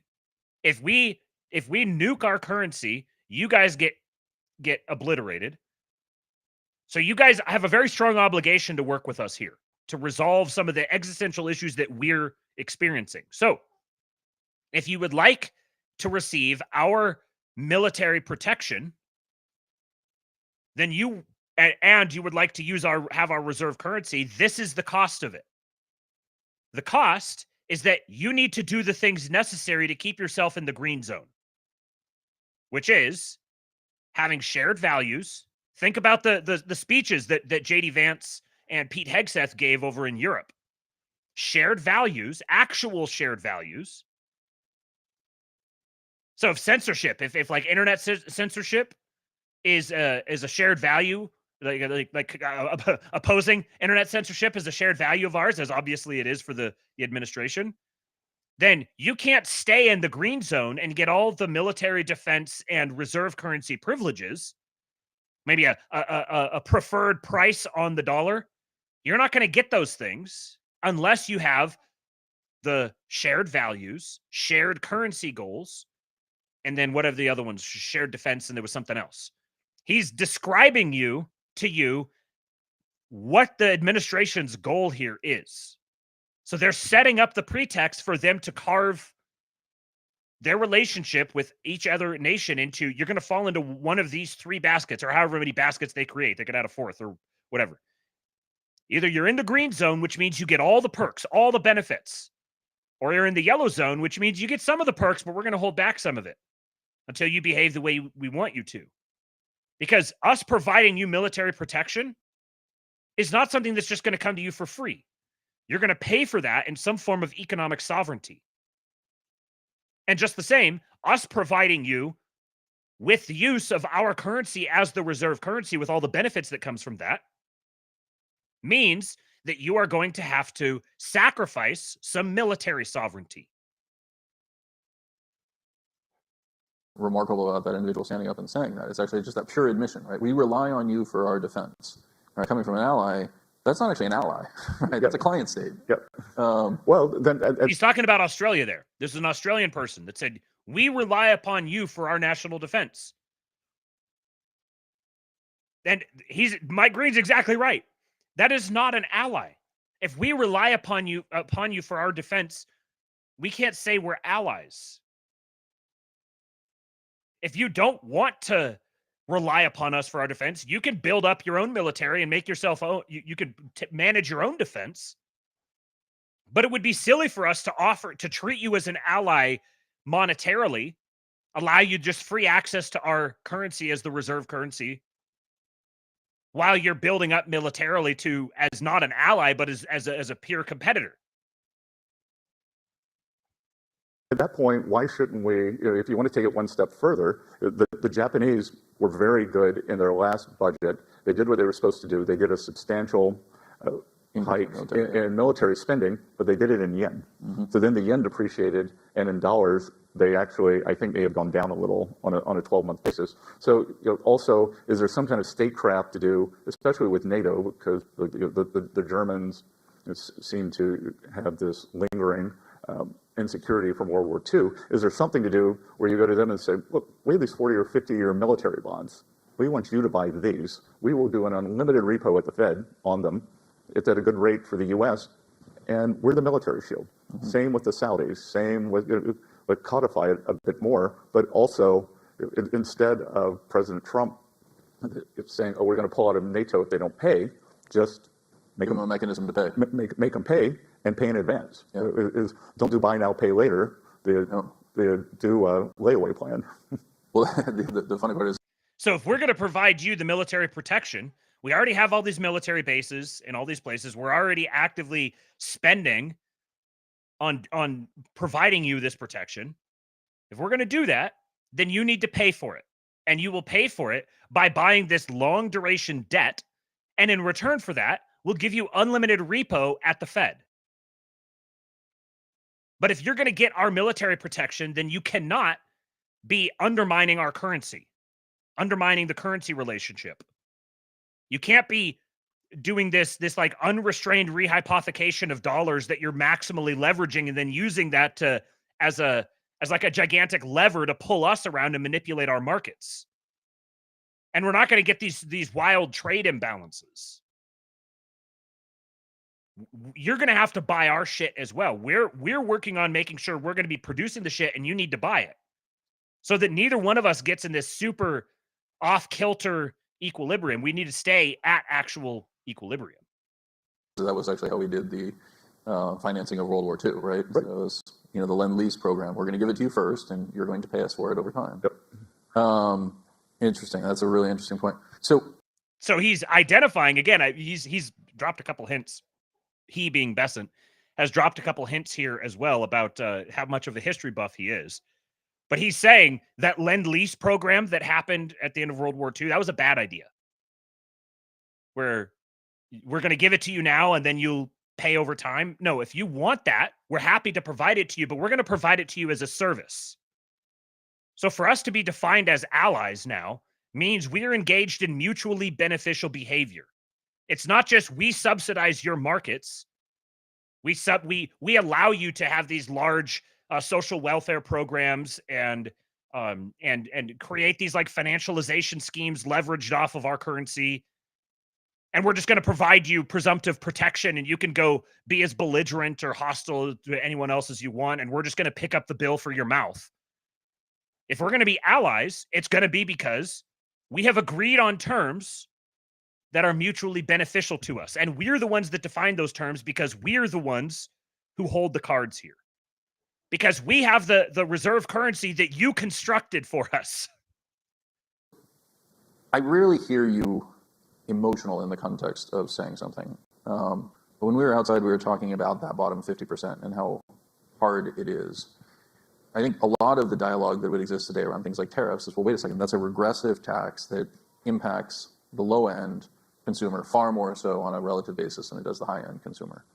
How would you think about responding to that and the impact of that observation? Well, I think a couple of things. I think that I was surprised yesterday someone came up to me afterwards, much more civil, and wanted to have a discussion on tariffs. And I said, well, historically, 40 to 50% of the tariff is recovered in currency appreciation. Mm-hmm. Then there are elasticities, preferences that also get factored in, and the export country consumer can decide, or the export company can decide that they want to cut price to keep market share.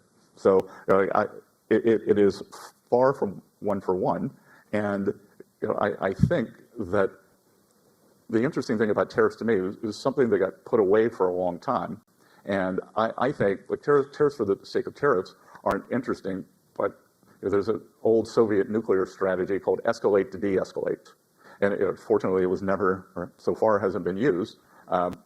But I think with tariffs, you can escalate to, you can put tariffs on with the idea of getting rid of all the tariffs. Mm-hmm. That tariffs are like sanctions. Why does the U.S. impose sanctions? Because we want to have extra tariff, because of our financial might and the widespread use of the U.S. dollar, we are able to put on sanctions, and the U.S. gets extraterritorial control. But it's not over Iran. We can tell the French, you can't trade with Iran because we control this. But over time, people can leave the dollar if you keep firing that weapon too much. With tariffs, everyone wants access to the U.S. market. So what are we trying to do? We're trying to make China, and this is a long answer to your question, we are trying to make China rebalance.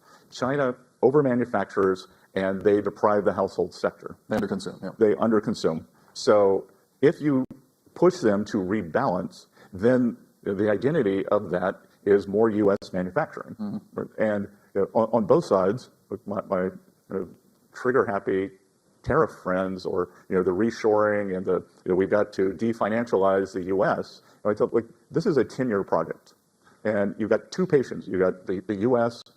and China, and you got two 350-pound, 2-pack-a-day smokers up on the table, and you're not going to throw them on the treadmill. Like, this is all right. Let's do this slowly. But again, you want to start moving toward equilibrium. And I think the rebalancing could be good for everybody.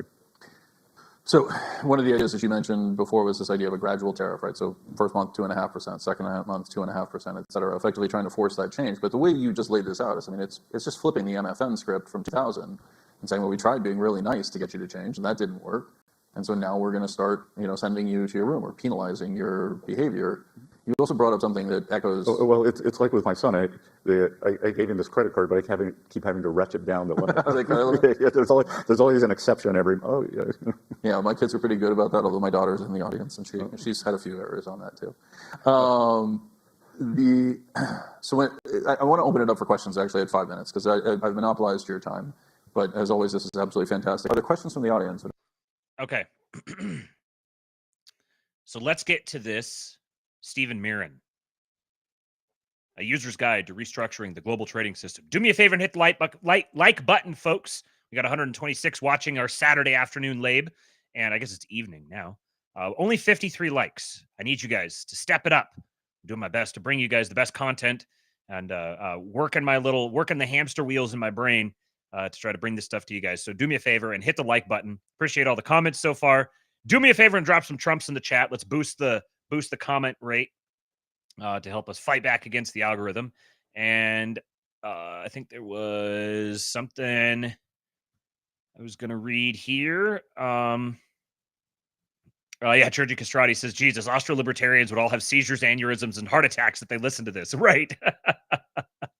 yeah. I remember one of the smartest things that a friend of mine has ever said was when Pete Quinones started saying, stop living in Ancapistan in your head.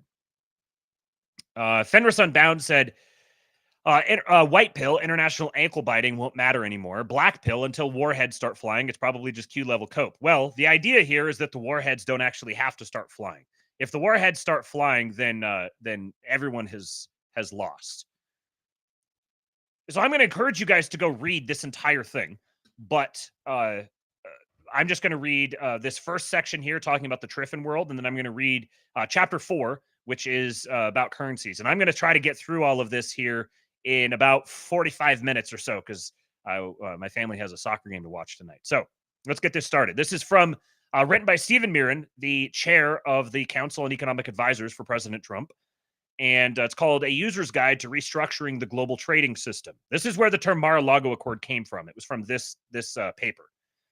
This is from chapter 2, Theoretical Underpinnings. He spends the first chapter talking about tariffs. So definitely go read that.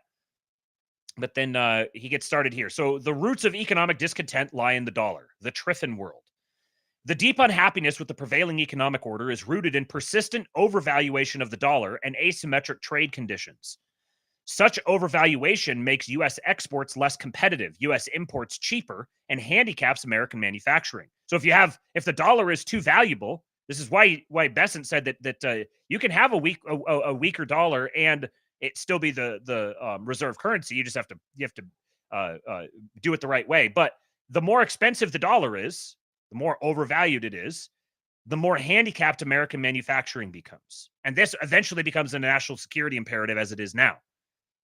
And you just kind of follow the incentive chain here. If the dollar's really expensive, well, American people sell things in dollars. So if foreigners are going to buy American things and the dollar is expensive, if $1 buys more currency units from some other nation, then that makes the American goods more expensive. So you want the dollar to come down more to allow the American market to actually sell out. But if you're someone outside the American market and you want to handicap the American market, then you do things to artificially inflate the value of the dollar to make it harder for people to buy American things. Manufacturing employment declines as factories close.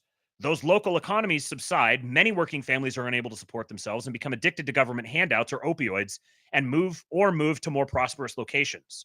Infrastructure declines as governments no longer service it, and housing and factories lay abandoned. Communities are blighted. According to Autor, Dorn, and Hansen in 2016, between 600,000 and 1 million U.S. manufacturing jobs disappeared between 2000 and 2011 due to the China shock of increased trade with China. Including broader categories, the jobs displaced by trade during that decade were closer to 2 million.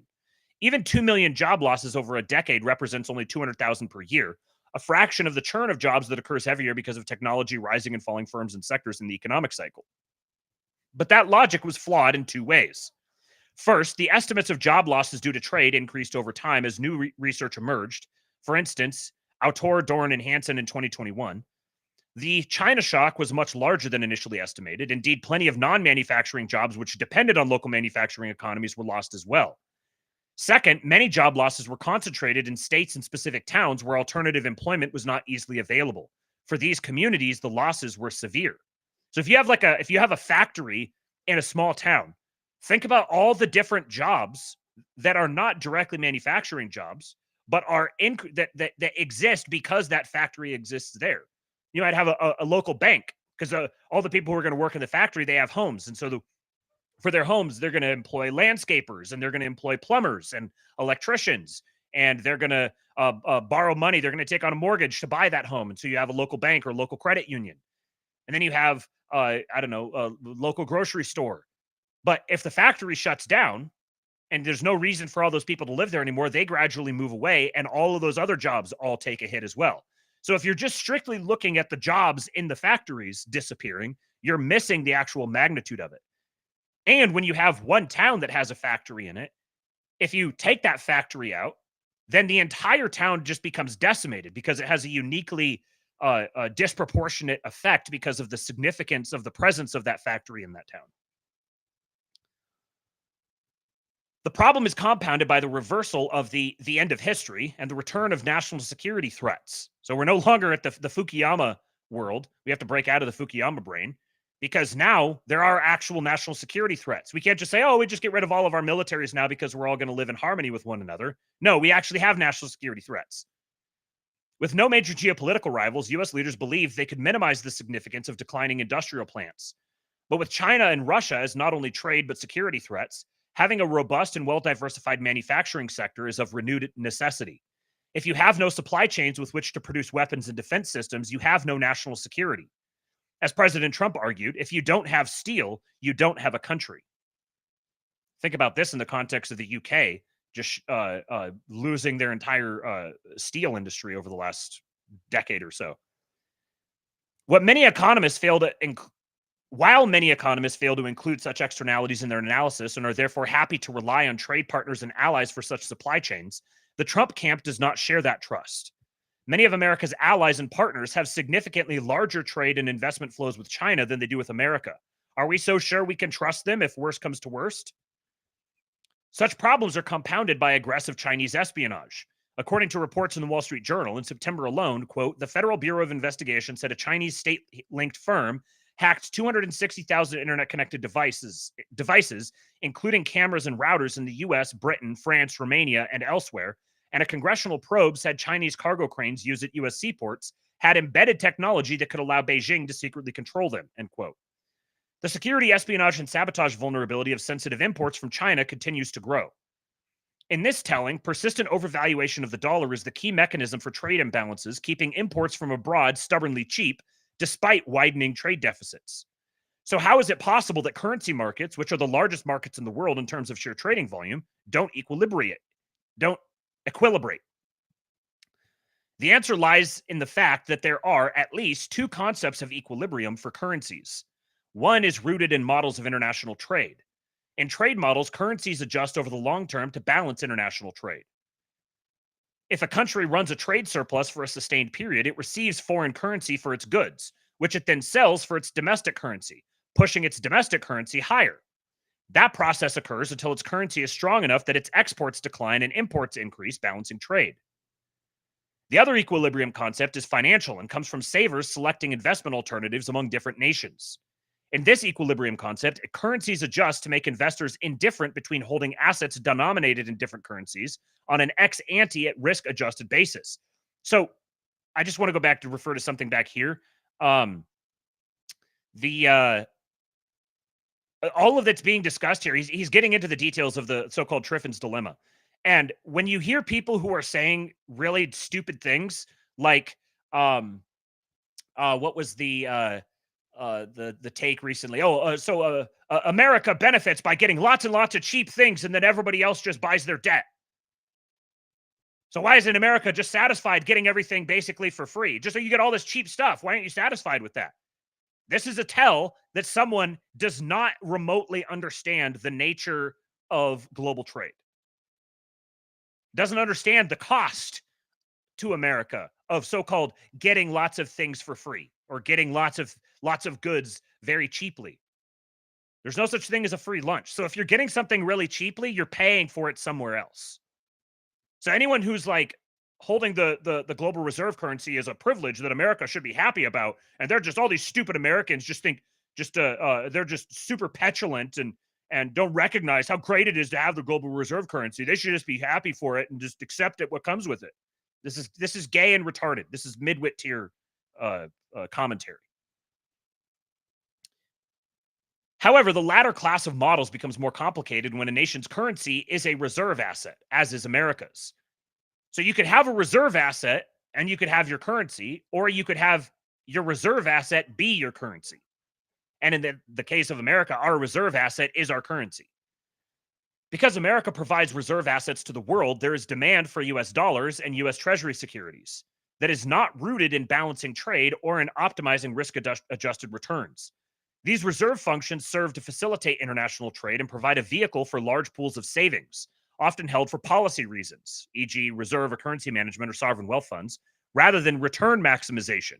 So in other words, you have other nations who are holding using the reserve currency for a large pool of savings, and they're not doing it because they are investing in something that they think is going to generate a return. They're doing it because they want to manage the relationship between that currency and their currency. So if we want our currency stronger, then we will sell the other currency and buy our currency. So if I was Chinese, I might sell dollars and buy yuan.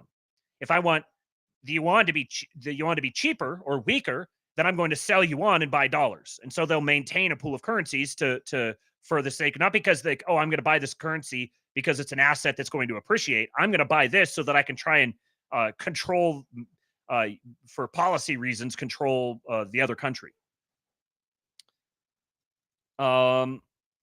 Much, but not all, of the reserve demand for USDs and USTs is inelastic with respect to economic or investment fundamentals.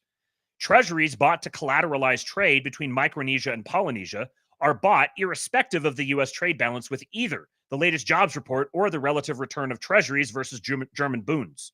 So the treasuries that are bought to collateralize trade between Micronesia and Polynesia, if they use different currencies and they convert to treasury, or they convert to dollars to collateralize that trade, that's going to happen no matter what. They're using this as a utility. It's a utility function that it provides irrespective of its value. Such phenomena reflect what can be described as a Triffin world, after Belgian economist Robert Triffin. In Triffin world, reserve assets are a form of global money supply, and demand for them is a function of global trade and savings, not the domestic trade balance or return characteristics of the reserve nation.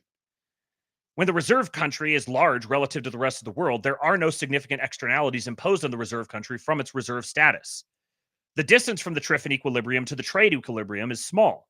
However, when the reserve country is smaller relative to the rest of the world, say because global growth exceeds the reserve country's growth for a long period of time, tensions build, and the distance between the Triffin equilibrium and the trade equilibrium can be quite large. Demand for reserve assets leads to significant currency overvaluation with real economic consequences. In Triffin world, the reserve asset producer this would be the United States, the reserve asset producer must run persistent current account deficits as the flip side of exporting reserve assets.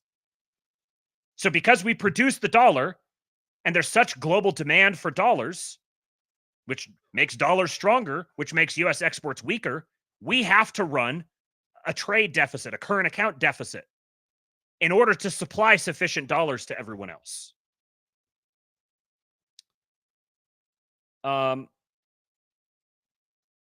So the reserve asset producer must run persistent current account deficits as the flip side of exporting reserve assets. U.S. treasuries become exported products, which fuel the global trade system. In exporting treasuries, America receives foreign currency, which is then spent, usually on imported goods. So, dollars go out. Those dollars to buy other things from outside, those dollars come back to buy the treasuries. Treasuries go out. In return for those treasuries, foreign currencies come in, which is then spent usually on imported goods, and you run the cycle. America runs large current account deficits not because it imports too much, but it imports too much because it must export U.S. treasuries to provide reserve assets and facilitate global growth. Really important sentence.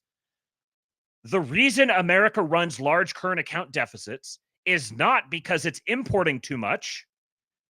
It imports too much because it must export sufficient treasuries to provide reserve assets and facilitate global growth. So because there's so much demand for treasuries outside the United States, America is forced to import too much. We're forced to buy from other people too much. We don't have the privilege of being able to buy from ourselves because there's so much demand for the reserve asset. This view has been discussed by prominent policymakers from both the United States, e.g. Feldstein and Volcker, 2013, as well as China, e.g. Zhu, 2009. As the United States shrinks relative to global GDP, the current account or fiscal deficit it must run to fund global trade and savings pools grows larger as a share of the domestic economy. Therefore, as the rest of the world grows, the consequences for our own export sectors, an overvalued dollar incentivizing imports, become more difficult to bear, and the pain inflicted on that portion of the economy increases. You've now got like this toxic flywheel effect. Eventually, in theory, a Triffin tipping point is reached, at which such deficits grow large enough to induce credit risk in the reserve asset. The reserve country may lose reserve status, ushering in a wave of global instability, and this is referred to as the Triffin dilemma. Indeed, the paradox of being a reserve currency is that it leads to permanent twin deficits, which in turn lead over time to an unsustainable accumulation of public and foreign debt that eventually undermines the safety and reserve currency status of such a large debtor economy. While the United States' share of global GDP halved from 40% of global GDP in the 1960s to 21% in 2012, and has recovered slightly to its present level of 26%, it's still far from such a tipping point, in part because there are no meaningful alternatives to the dollar or the treasury. A reserve currency must be convertible into other currencies, and a reserve asset must be a stable store of value governed by reliable rule of law. While other nations like China aspire to reserve status, they satisfy neither of these criteria. So the reserve currency must be convertible into other currencies. China does not satisfy that. And it must be a stable store of value governed by reliable rule of law. China does not satisfy that either. And while Europe may, its bond markets are fragmented relative to the treasury market, and its share of global GDP has shrunk even more than America's. Martin Armstrong talks about how when they were setting up the euro, he said they were making a huge mistake by not combining the European bond markets. All the EU member states should have combined all of their debt, consolidated their debt the same way Alexander Hamilton did with the states when the federal government was established. Because they didn't, all of these countries have different debt markets, which means there's different arbitrage opportunities, and there's a latent reason for them to begin trying to short each other or manipulate each other's markets. So the euro cannot be the reserve asset. It is worth observing that the U.S. share of global GDP troughed around the Great Financial Crisis and has stabilized or improved since then, coincident with the pattern in manufacturing employment. In this telling, our share of global GDP drives the size of the Triffin distortion in trade equilibrium, which in turn drives the state of the tradable sector. The backdrop for these currency developments has been a system of tariff rates defining the international trading system that are, broadly speaking, locked into a configuration designed for a different economic age. According to the World Trade Organization, the United States' effective tariff on imports is the lowest any nation in the world imposes at about 3%, while the European Union imposes about 5% and China 10%. These numbers are averages across all imports and not reflective of bilateral tariff rates. Bilateral discrepancies can be much larger. For instance, the U.S. imposes only 2.5% tariffs on auto imports from the EU, while Europe imposes a 10% duty on American auto imports. Why this? This is bullshit. America has only 2.5% tariffs on auto imports, so accessing the American market is much cheaper for the EU than it is for America to access the European market. The reason for that difference is because of the dollar's reserve status and the need to export the dollars to keep the system locked in the way that it is right now, which means undermining the American auto market. It's no wonder all the major American automakers, except for Tesla, have been in dire financial shape for a long time. Many developing nations apply much higher rates, and Bangladesh has the world's highest effective rate at 155%. Like the Bangladeshi market is so valuable that you need to pay 155% premium to access it. Right. These tariffs are, in large part, legacies of an era in which the United States wanted to generously open its markets to the rest of the world at advantageous terms to assist with rebuilding after World War II or in creating alliances during the Cold War.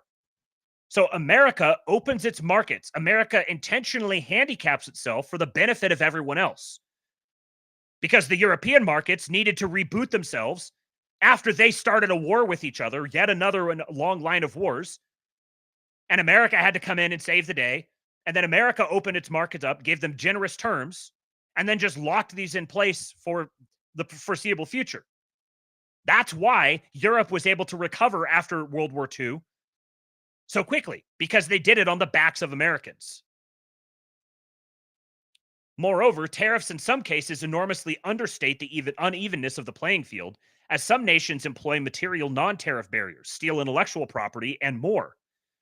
In theory, prior tariff rates may not affect trade if floating currencies adjust to offset them, but they have very significant consequences for revenue and burden sharing. See the discussion below. So there's much more here. You guys go read the whole thing.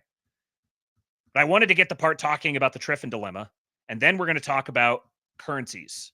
So that was the Triffin dilemma part. So let us find the spot here for the currency conversation. Tariff implementation, tariffs, and here we go. Chapter 4, currencies. Currency policy and risks. In the Triffin world, the demand for reserve assets causes persistent deviations from the equilibria in currency markets that would balance trade. This disequilibrium in trade occurs because the real exchange rate is too strong.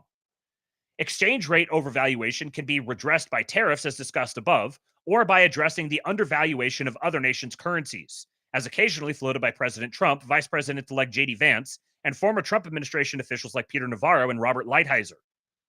So you can address the exchange rate overvaluation through tariffs, or by addressing the undervaluation of other nations' currencies. So if we want to realign these trade relationships, tariffs are one tool there, and also targeting valuations of other countries' currencies. All these the European countries and China and a number of others have all been artificially keeping their currencies weaker to artificially keep the US dollar stronger to provide more utility for them to use it as the reserve asset. It makes it makes it easier for them to export and maintain their manufacturing footprint at the expense of America's manufacturing footprint. Currency policy brings different considerations than tariffs do. The principal risk of pursuing a fairly valued dollar is that the policy intervention makes dollar assets less attractive in the eyes of foreign investors.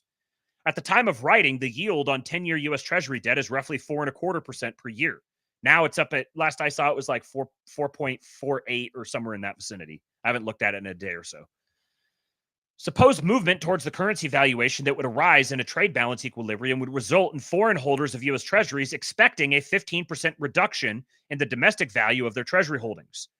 That represents almost 4 years' worth of interest payments and over a third of all the expected interest over the life of the note. 3-year U.S. Treasury debt yields 4.1%, implying the devaluation would eat more than all expected interest, i.e. the note holder loses money over the life of the security. These risks can be a disincentive for holding dollar-denominated fixed income securities. If an expected change in currency values leads to large-scale outflows from the Treasury market at a time of growing fiscal deficits and still present inflation risk, it could cause long yields to rise. Because significant portions of the economy, like housing, are tied to the belly and long end of the yield curve, such a rise could have material adverse consequences. This is where significant portions of the economy, like housing or auto loans or commercial debt or so much debt, is tied to the belly and the long end of the yield curve. Something like that happening it's not just like, oh, the financialization part's going to have some issues. It actually begins having a tangible effect on the actual material economy.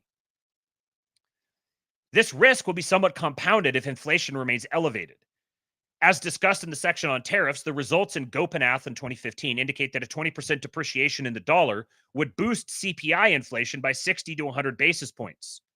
A one-time adjustment in the currency without second-round effects should be looked through by the Fed as a price level rather than an inflation rate shift. However, if the Fed believed it to persistently shift the rate of inflation rather than just the price level under standard Taylor rule specifications, it would hike overnight rates by roughly 100 to 150 basis points. So there's a difference here between you have like your baseline of the baseline price level, and then there's the rate. So there's the rate of inflation, and then there's the rate at which the rate of inflation is increasing. And you can shift that basis, or you can just shift the inflation overall, is what he's talking about here. Whether the Fed decides to offset any price consequences from a weaker dollar will depend on whether it is concerned by so-called second-round effects, that the initial move in currencies is leading to subsequent rounds of price hikes by firms. Second-round effects are highly dependent on economic context, meaning that if there are numerous other inflationary cross-currents, they're likelier to occur. It will therefore be important for the Trump administration to carefully choose its moment for such a policy change, or to coordinate currency policy with deflationary, regulatory, and energy policy. So if we're going to do things that might cause inflation in the currency, then we need to coordinate that by a counterbalancing deflationary effect regulatorily and with energy policy. The disincentive for holding equities is somewhat mitigated as earnings rise to offset some of the currency losses. A significant portion of sales made by S&P 500 companies come from abroad, and those sales are worth more in dollar terms as the dollar depreciates. So if the dollar goes down, the nominal value of those in dollar terms goes up.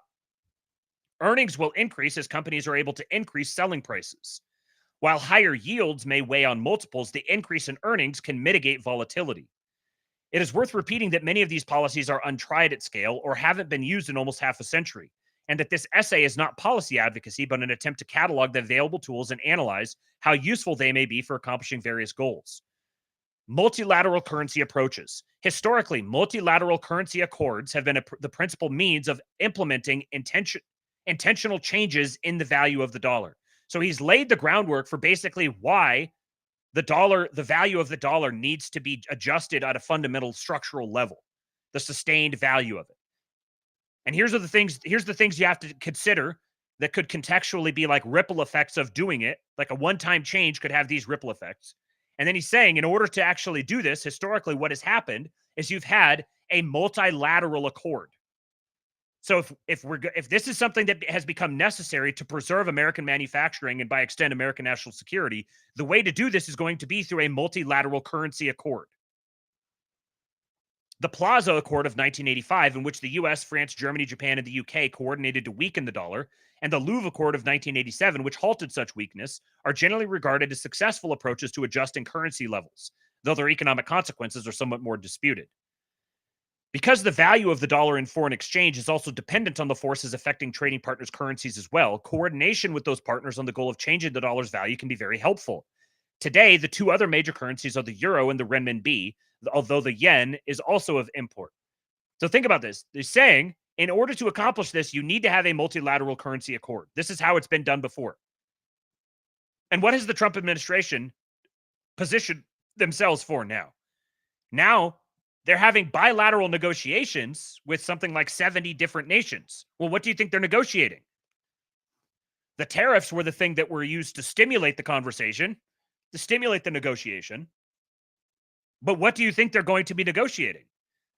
They're going to be agreeing on a different basis for what our trade relationships are going to be, for where we're going to try to peg the dollar, to ensure that you guys still have the reserve currency benefits of it that you guys are inevitably wedded to, but you're not going to benefit as much from it as you were, because America needs to benefit from this more. As things stand, there is little reason to expect that either Europe or China would agree to a coordinated move to strengthen their currencies. European real GDP growth has been below 1% for almost 3 years, and the rise of the Chinese auto export industry has Europe so concerned it is implementing its own set of protectionist measures to limit imports. So, Europe and China both have strong incentives to keep their currency values, keep them depressed, both with respect to the US and with respect to each other. But what has happened because of the moves of the administration over the past week and a half or so is now the dollar is way down. It's dropped. The DXY is below 100, I think. So it's dropped to like 90. It's like 99.87 or something last I saw. So the dollar is down, and the euro and the yuan are both up, which is like red alarm bells for each of them. And Chinese domestic growth has been so weak that China has chosen to double down on its mercantilist export-led model to secure marginal income, much to the rest of the world's consternation. Indeed, China was basically a non-player in global auto exports just a few years ago and has now rocketed up to be the world's largest auto exporter. So China suppresses consumption within their own nation to ensure that of all the massive production, it gets offshored. So they push all of that out to maintain control over their own currency. And they scaled up this auto export thing, but it's all heavily, their auto industry, but it's all heavily leaning on exports. They're exporting everything, flooding it out into the rest of the market so that they can, in turn, get the currencies from the other markets that they can then use to buy assets and debt in other economies. Neither Europe nor China will be in the mood to curtail their industrial subsidies or other market interventions that would reallocate tradable manufacturing demand away from themselves and toward the United States. So neither one of them is going to do this voluntarily. The only way that you're going to get them to agree to some sort of a multilateral currency accord and an adjustment of the status quo is if you force them into it. Japan, the UK, and potentially Canada and Mexico might prove more amenable to currency intervention, but aren't large enough in today's global economy to accomplish the desired end. So basically, you could set something up with Japan, the UK, even Canada and Mexico. You could get an agreement with all of them, but unless you have the EU and China on side, they're not going to make a dent in it. Instead, recall that President Trump views tariffs as generating negotiating leverage for making deals. It is easier to imagine that after a series of punitive tariffs, trading partners like Europe and China become more receptive to some manner of currency accord in exchange for a reduction of tariffs. I've been led to believe that there's no plan, that the administration has not told anybody what they're trying to do. There's no available information out there. We've just got to try to read their mind, and they're so chaotic and unpredictable. And here is one of the chief economic advisors saying that after a series of punitive tariffs, trading partners like Europe and China become more receptive to some manner of currency accord in exchange for a reduction of tariffs. So what the hell do you think is happening right now? As currency accords are typically named after resorts where they are negotiated, like Bretton Woods and Plaza, with some poetic license, I'll describe the potential agreement in the Trump administration, as others have done, as the prospective Mara Lago Accord. However, there are many differences between the economy today and that of the 1980s. For one thing, gross U.S. debt as a share of GDP is now in excess of 120% relative to roughly 40% when the Plaza Accord was agreed. That drives concerns about the consequences for the debt market that didn't exist in the 1980s. One suggestion put forth in Posar of 2024 is for any accord to incorporate a duration agreement. Posar's hermeneutics of the remarks of likely economic policy leaders in a second Trump administration explicitly links the U.S. provision of a security umbrella to the international financial system and infers that efforts to reduce interest rates can help finance the security zone. Remember the clip I just played of BESSENT? Linking the U.S. provision of a security umbrella to the international financial system, and that efforts to reduce interest rates can help finance the security zone. So if you want our security protection, if you want us to keep the trade channels open and to protect you from hostile actors, we're going to need favorable currency policy. He synthesizes the following Mar-a-Lago Accord from potential policy makers' remarks. 1, security zones are a public good, and countries on the inside must fund it by buying treasuries. 2, security zones are a capital good. They are best funded by century bonds, not short-term bills. So if you're going to be part of the security zone, this is now a public good. So on the inside, you must fund it by buying treasuries. You must hold American debt if you're going to be an ally. And you're going to hold it at a level that we say you're going to. And it's a capital good. This is a long-term good. It's not something short. It should be priced in terms of centuries. So it's best funded by long-term debt, not short-term debt. Because what these markets do, the European, the UK, the Chinese markets, what they do is they play around with the duration, buying and selling short-term versus long-term to manipulate the U.S. yield curve. So no, if you want security protection, if you want to be treated as an ally, you're going to buy century bonds. Finally, number 3, security zones have barbed wires. Unless you swap your bills for bonds, tariffs will keep you out. So if you're not part of the security zone, you're on the outside, you're going to have to pay a premium to get in. If you get in, then that premium is factored in. But if you're on the outside, you have to pay to get in. To strengthen their own currencies, reserve managers must sell dollars. As their currencies appreciate, the United States will receive a competitiveness advantage, helping our tradable and manufacturing sectors. So you must sell your dollars to buy our goods.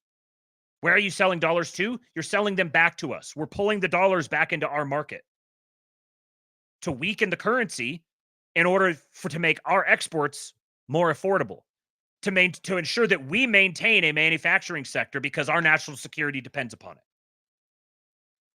To help mitigate potential unwarranted financial consequences like higher interest rates, reserve selling can be accomplished by term out of remaining reserve holdings. Increased demand for long-term debt by reserve managers will help keep interest rates down, even if there is overall selling of USD fixed income as a result of the currency adjustment. Reserve owners hold fewer USD reserves, pushing their currencies higher, but the reserves they do hold are longer duration, helping contain yields. So they're essentially swapping out the short-term debt that they have for long-term debt. So we're going to refinance this into long-term debt to contain yields, and you're going to hold fewer reserves and sell off more of the currency into our market so that our countries, so that our citizens can export to you and maintain manufacturing careers in a manufacturing market for the sake of our own national security. Josh Ham says, sounds like treasuries might also become less available for people outside the security zone. Want American stability? That's a privilege for nations inside the American Federation. Nailed it. Bingo. So when everyone's chimping out about other countries selling off treasuries, realize the administration wants them to sell them because they're setting up negotiations whereby all of these levels get readjusted. So if you're a hostile nation, you're not part of the American Federation, we want you to sell treasuries. Get rid of them. Sell them off. And then if you want the security umbrella, you must buy treasuries. And the treasuries we're going to sell you are not the short-term ones. We're going to sell you the long-term, the century bonds. Which then means that you're going to get basically free access to the repo window through the Fed. So you're going to get free access to the dollars that you need when you need them because you're now part of our security umbrella, our American Federation.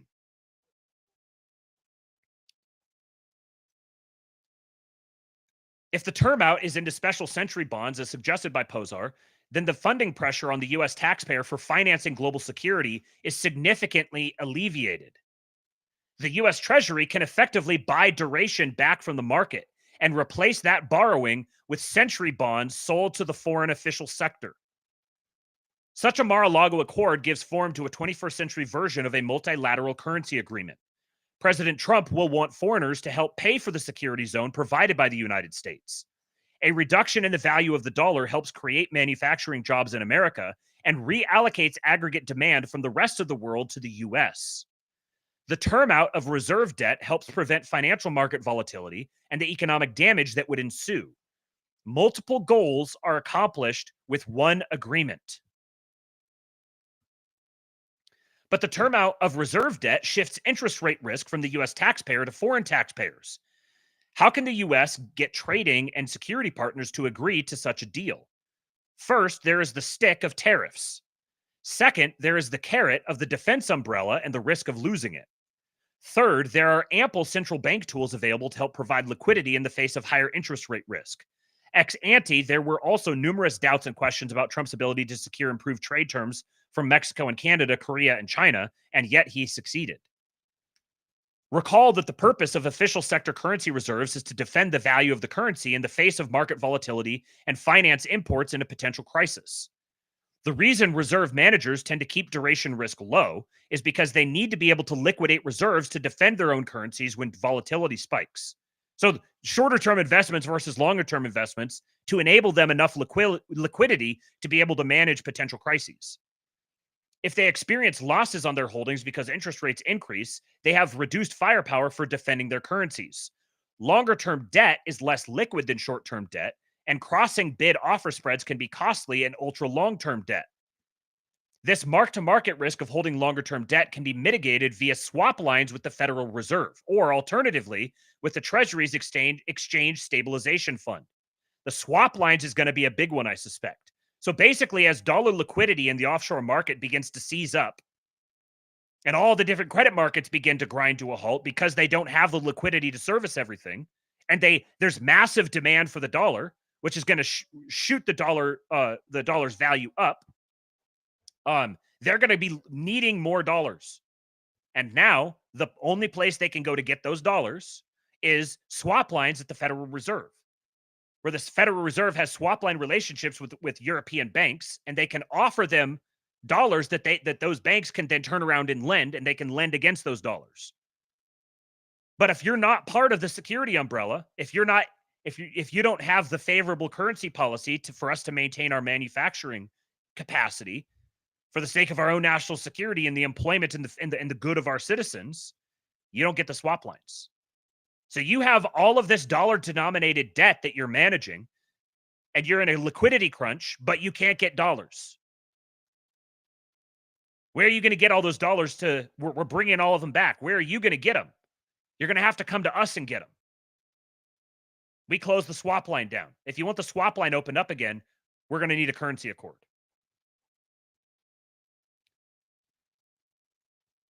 Either institution, meaning the swap lines with the Federal Reserve or the Treasury's Exchange Stabilization Fund, either institution can lend dollars to reserve holders at par against their long-term Treasury debt holdings as a perk of being inside the Mara Lago Accord. Such liquidity obviates the risk of mark-to-market loss on long-term debt, since reserve managers will always have access to liquidity at the face value of the debt. This is exactly what BESSENT was describing. That if you've bought the long-term debt and you're within the security umbrella, then you will always have access to liquidity at the face value of the debt. As Posart in 2024 points out, the Bank Term Funding Program, which the Fed used to respond to the regional bank stresses of spring of 2023, provides a model. Holding century bonds is less risky for reserve managers if they have access to swap lines, granting them substantial short-term dollar liquidity. The desire to maintain access to such swap lines will be a powerful long-term incentive for remaining inside the U.S. security and economic umbrella. So basically, the long-term debt is going to be available to people outside to foreign holders of debt. And the short-term debt is going to be available to people inside the United States. I don't think this is going to be an absolute rule. I'm sure there will be people outside who have access to the short-term debt. But by and large, we want the long-term debt held by those who are within our security umbrella. So we can't have people leaning on our currency or leaning on our interest rates and moving our market around from outside and forcing our people to fund this security umbrella that is ultimately coming at a cost to them. Our people are going to get privileged access to American debt and the American currency. Such an architecture would mark a shift in global markets as big as Bretton Woods or its end. It would see our trading partners bear an increased share of the burden of financing global security, and the financing means would be via a weaker dollar reallocating aggregate demand to the United States and a reallocation of interest rate risk from U.S. taxpayers to foreign taxpayers. The foreign taxpayers, they're going to have to bear more of the burden of managing global security, rather than American taxpayers constantly being on the hook for the entire thing. It would also more clearly demarcate the lines of the American defense umbrella, removing some uncertainty around who is or is not eligible for protection. It's very formalized. If you're a green country, you're part of the umbrella, so you get defense in return for the currency concessions. If you're not, you don't. Basically, yes, what Phil says here, issuing long-term bonds will cover the defense budget.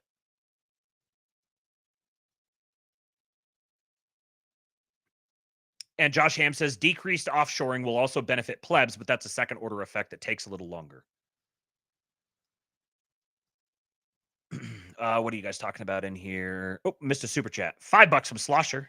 Got some leaf bucks for the days. It's going to be a good year for plan trusters and bad for the nothing ever happens bros. Indeed. Josh Ham says, long story short, Americans believe the dumb liberal/Lolbert idea that armies don't cross borders if nations trade. Indeed. Right.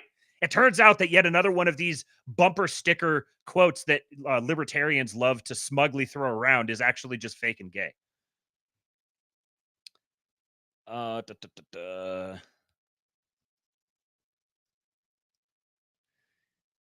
Isaac says, retard here. Isn't decreasing the dollar's value more difficult for the plebs, or do they have an additional strategy to address that? Josh Ham says, decreasing the dollar's value doesn't matter as much if wages are increasing or if taxes are being reduced or eliminated. And also, because the value's dollar is being reduced, it makes it easier to sell things outside the country. So there's a new market that becomes available, where right now, being an American and developing a product that you then export is frankly pretty difficult, because the dollar is so valuable, and all of these other countries have tilted their economies too far in the export direction, and they're not actually showing up to buy American things. But this sort of move, once executed, means there's a larger market for Americans to sell things into. So there's new opportunities. You're talking about needing new jobs. Everything's going to get automated. What are we going to sell now? Well, there's a whole new market of potential buyers who are now going to be in the market for American manufacturing. The goal is increased wages and fewer taxes to offset the devalued dollar. And I would add to that also the opening up of foreign markets for U.S. goods. Damn it, Jeremy says, the embarrassment of my libertarian phase will haunt me for the rest of my life. You and me both, brother. Yeah.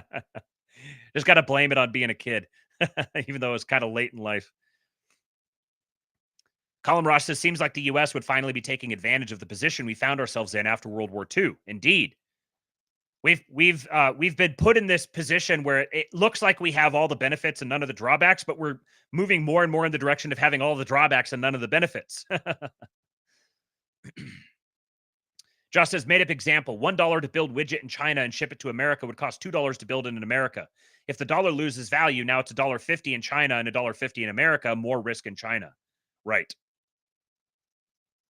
And Phil says, this is just another arm of the paywall mafia strategy. Trust the plan. I would say this is the foundation of the paywall mafia strategy. Paywall mafia is such a good term. Do me a favor and hit the like button, folks. We're winding down here. I gotta get out of here shortly, but got a little bit more to read. Feasibility. Most importantly, a multilateral approach to dollar adjustment will only work if our trading partners have dollars to sell. In contrast to the period of the Plaza Accord, most currency reserves these days reside in the hands of our Middle Eastern and Asian trading partners, not our European trading partners. Combined Forex reserves in the Eurozone are approximately $280 billion, and Switzerland has an additional approximately $800 billion. By contrast, China has $3 trillion in official reserves, though unofficial reserves are likely much higher given the state-owned nature of the Chinese economy. Japan has $1.2 trillion, India has $600 billion, Taiwan has $560 billion, Saudi Arabia has $450 billion, Korea has $420 billion, and Singapore $350 billion. Most of the dollars available to be sold by governments are in the hands of Middle Eastern and East Asian governments. Some of these nations are not as friendly as the Europeans were during the Cold War. It will require a different kind of diplomacy to procure that end than the diplomacy that produced the Plaza Accord, and the mixes of sticks and carrots may be extremely challenging to get right.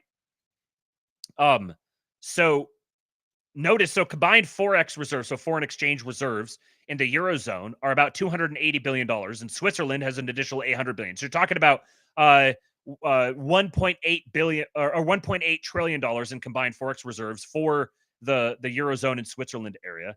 And then China has $3 trillion in official reserves alone, and unofficial reserves are likely much higher. And this here is a millstone around the neck of American manufacturing. So yes, there is a strong incentive by the administration to get China to dump these reserves. They need to offset these reserves, and they need to stimulate more consumption in their economy. Which, to stimulate more consumption within their economy, they're also going to have to take some of the constraints off of their people and elevate their people a little bit, which means less authoritarian control over them. So you're also you're forcing them to have to destabilize themselves a little bit and give their people more of a taste of the consumption market, instead of artificially holding them down to maintain leverage over the external world. Moreover, a large fraction of the U.S. debt is held by private sector investors, both institutional and retail. These investors will not be convinced to term out their treasury holdings as part of some sort of accord. A run by these investors out of USD assets has potential to overwhelm the bid for duration coming from a term out from the foreign official sector. The extent to which private sector assets flee the dollar will depend on the price sensitivity of those investors. Assets held for reserve purposes are less likely to flee than assets held for wealth maximization. The subtext here is, remember this basis trade that we talked about that suddenly got unwound. You had all of these reserves that were being held, or reserve securities that were being held by these basis traders, all these hedge funds that were holding them for the purposes of wealth maximization. They're not holding them for reserve purposes. They're holding them for wealth maximization because they're making bets against the interest rate margins and playing arbitrage games. So the guys who are holding these for wealth maximization reasons are more likely to dump them than the people who are holding them for reserve purposes. And what did they do? They forced some of these private sector institutions to flee these assets, to get out of the treasuries when they broke that basis trade. The difficulty in persuading trading partners to agree to such an approach is a good reason for currency tools to be used after tariffs, which provide additional leverage in negotiations. If a currency agreement is reached, removing tariffs can be a big part of the incentive. Unilateral currency approaches. Consensus on Wall Street is that there is no unilateral approach that the Trump administration can take for strengthening undervalued currencies. These economists tend to point to the Federal Reserve's policy rate as the main driver of the dollar, and then emphasize that the Fed will not cut rates merely because the president wants to achieve a currency outcome. This conclusion is wrong. There's a variety of steps an administration can take if it is willing to be creative that do not rely on the Fed cutting rates. IEEPA. For instance, the International Emergency Economic Powers Act, signed into law by President Jimmy Carter in 1977, gives the president sweeping powers over international transactions in response to foreign origin threats, quote, to the national security, foreign policy, or economy of the United States, end quote. Such powers include the ability to limit or prohibit transfers of credit, payments, or securities internationally. The act is an important foundation of Treasury's sanctions powers and financial extraterritoriality. The IEEPA can also be used to disincentivize the accumulation of foreign exchange reserves if the administration wills it. If the root cause of dollar overvaluation is demand for reserve assets, in other words, other countries or other institutions holding an excessively large store of reserves, the Treasury can use the IEEPA to make reserve accumulation less attractive. One way of doing this is to impose a user fee on foreign official holders of Treasury securities. For instance, withholding a portion of interest payments on these holdings. So you're holding these bonds. We could say, we don't want you to hold these bonds. We want you to offload some of some of our debt that you're holding. And if you won't, then we're going to impose a user fee, either potentially by withholding interest payments or portions of interest payments. So suddenly that debt is no longer as valuable to you. So it's not generating as much revenue. So you might or as much income. So you might offload it for that reason. Reserve holders impose a burden on the American export sector. That in a sentence is why this whole narrative coming from a few particular people about how Americans should be grateful that they get to have the reserve currency status. Well, reserve holders, so other nations holding the treasuries, impose a burden on the American export sector. And withholding a portion of interest payments can help recoup some of that cost. Some bondholders may accuse the United States of defaulting on its debt, but the reality is that most governments tax interest income, and the U.S. already taxes domestic holders of Treasury securities on their interest payments. So essentially, you're taxing the foreign holders of your debt in the same way that it's done to domestic holders of Treasury securities. You get income, and that income gets taxed. We're going to tax your income overseas as well. While this policy works through currencies as a means of affecting economic conditions, it's actually a policy targeting reserve accumulation and not a formal currency policy. Legally, it's easier to structure such a policy as a user fee rather than a tax to avoid running afoul of tax treaties. Such policy is not a capital control, since aiming it exclusively at the foreign official sector targets reserve accumulation rather than private investment. So you could just say, if you're a foreign official sector, and you want to hold our debt, you want to hold the global reserve asset, you're going to have to pay a user fee in order to do it. Of course, a user fee risks inducing volatility. Incentivize too much reserve selling, and there can be a rout in the dollar, spikes in interest rates, and limits to our powers of financial extraterritoriality. However, there are steps an administration can take to mitigate these risks. First, start small and take small steps. By starting with a small user fee, say 1% of interest remittances, Treasury can avoid provoking a deluge of flows. If that's not sufficient to achieve the desired devaluation, go up to 2%, and so on. With such a drastic change in policy with enormous potential consequences, gradualism is necessary. It'll take time to find the right level, but patience will help reduce adverse consequences. To become even more gradual, Treasury could explore imposing a fee only on new issues rather than old ones. So there's existing debt that's already been issued, and you could say, we're not going to impose a fee on that, but we're going to impose a fee on the new issuance. And again, this is all part of the negotiations. So we impose this tariff to get you to come to the table to negotiate. If you don't want, you could just let the tariffs be, and we'll happily collect all the income from it. But if you don't want that, then you could come to the table, and we're going to negotiate all of this so that you're going to agree to buy X amount of treasuries at X duration, and you're going to agree to X user fee in return for it. Second, as in tariffs, differentiate among countries. Presumably, the administration would want to withhold remittances to geopolitical adversaries like China more severely than to allies, or to countries that engage in currency manipulation more severely than to those that do not. The administration would likely want to give our allies the benefits of reserve currency usage, not our adversaries. Tax rates experienced by different nations on the reserve holdings can be a function of their relationship with America. So if you're in the green zone, maybe you don't get a user fee at all. If you're in the yellow zone, you get a small user fee. If you're in the red zone, you get a large user fee.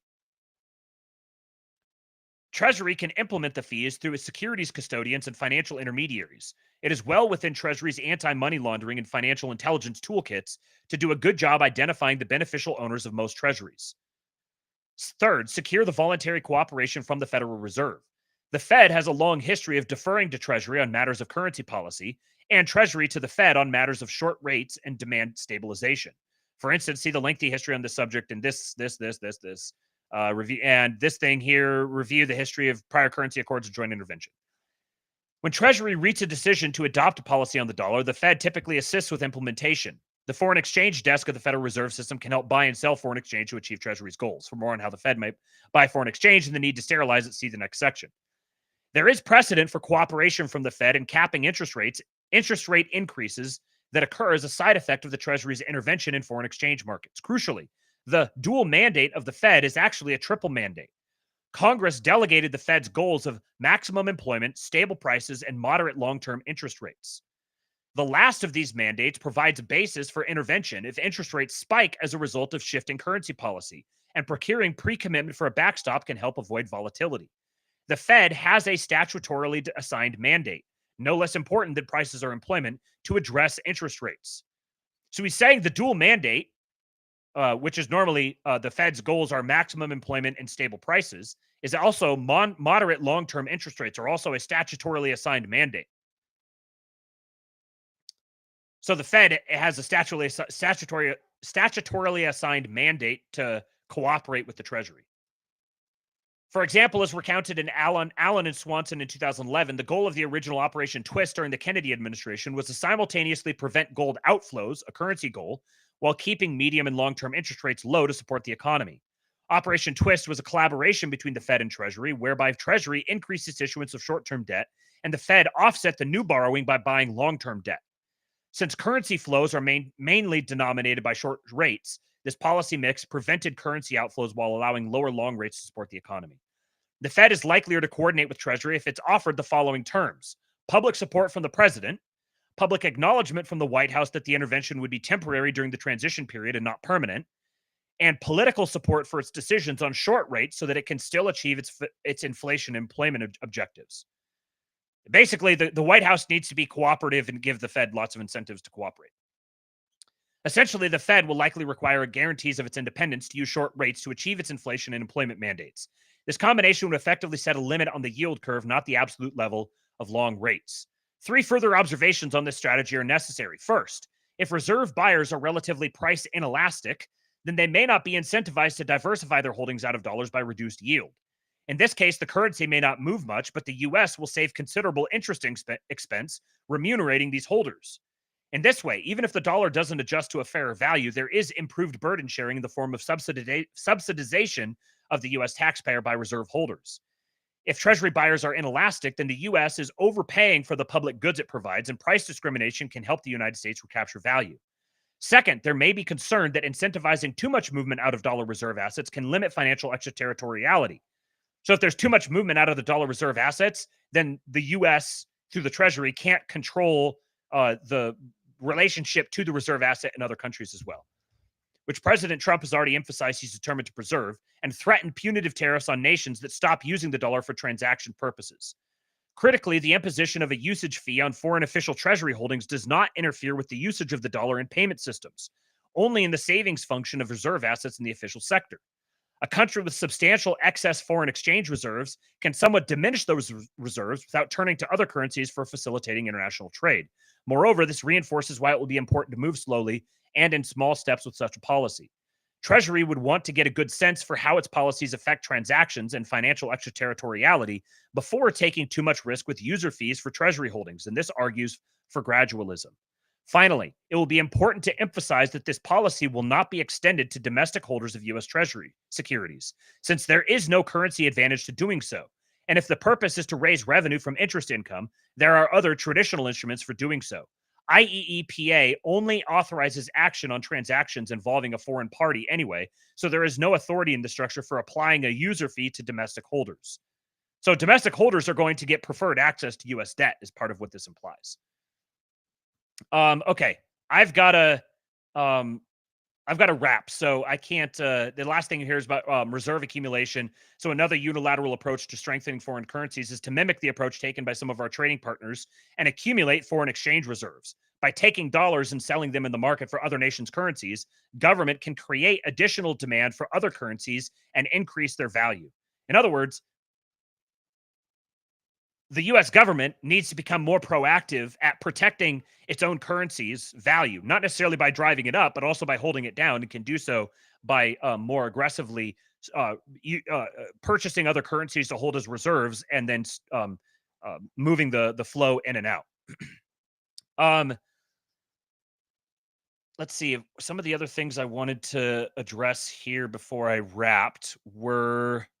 we'll save that for later. Okay, yeah, let's address this here. So let me pull this to the back end. Brent Johnson, the creator of the dollar milkshake theory, is very good to follow. Santiago Capital on Twitter. He says if the U.S. stops exporting USD, or if the rest of the world stops using USD, how does the rest of the world deal with, one, $13 trillion in on-balance sheet USD debt? So if the U.S. holds back dollars, this is all the bears are saying, oh, other countries are just gonna stop using the dollar and they're just gonna go to a different reserve currency, and all these signals that are happening in the market show that the Trump administration has no idea what it's doing, and they're just gonna go to China and just set up trade relationships with China, and the rest of the world's gonna abandon America, and America's gonna be isolated. Ah! This is what they don't get. Right now, the rest of the world has $13 trillion in on-balance sheet USD debt. They have $70 trillion in off-balance sheet USD debt. And they have at least $1 quadrillion in USD derivatives. So other countries cannot just abandon the dollar. And here's Endgame Macro again, this account that I suspect is AI-driven to some degree. He says, absolutely spot on to Brent. And this is the fatal flaw in most de-dollarization narratives. People severely underestimate how much dollar-based liabilities anchor the global system. The moment the U.S. stops exporting dollars, whether via trade deficits, capital flows, or treasury issuance, you create a global dollar shortage that slams everyone holding dollar-denominated obligations. First, $13 trillion in on-balance sheet USD debt is the visible iceberg, sovereign bonds, international corporate loans, and trade financing that demand regular interest and principal repayments in dollars. So all of this $13 trillion in on-balance sheet U.S. debt has regular interest and principal repayments that must be made in dollars. So this equals perpetual demand for dollars. Even slight dollar scarcity forces higher premiums and accelerates defaults or forced liquidation of foreign FX reserves. Number two, the real systemic fragility lies in the 70 trillion plus of off-balance sheet dollar liabilities. This would be euro-dollar deposits, synthetic funding obligations, swap lines, and shadow repo structures. These have no formal central bank safety net, no visibility, and no political cohesion to resolve. When the dollar flow tightens, it's not just banks' entire funding ecosystems freeze. So it's not just the banks that are threatened by this. The entire funding ecosystems will all begin to freeze as dollar flow tightens. And who controls dollar flows? Scott Bessent and Jerome Powell and Donald Trump. Number three, then there's the 1+ quadrillion. You guys, this is silly. This is absurdity. A quadrillion is a number that nobody can even comprehend. You have no idea what a quadrillion is. In notional USD derivatives, which is FX, so foreign exchange swaps, interest rate swaps, options, and futures. Most of this is netted down via clearing, but the gross notional tells you how deeply interlinked the world's risk transfer and hedging architecture is with the dollar as the anchor asset. If USD loses confidence or convertibility, counterparty risk explodes and global liquidity evaporates. So the rest of the world has just as much of an incentive to maintain confidence and convertibility with the US dollar as the US does. This is the great leverage that the US holds. So yes, de-dollarization may be a strategic goal, but absent a viable transition mechanism for liabilities and derivatives, pulling the plug on USD would be like detonating the foundation of the entire global financial operating system. Everyone would suffer, which is why, even among critics of US policy, the dollar still remains the fear-based reserve of last resort, not because people love it, but because the alternative is chaos. And then I said, all your favorite politics commentators aren't seeing the macro game being played, but Bessent and Trump certainly know what they're doing. They hold all the cards.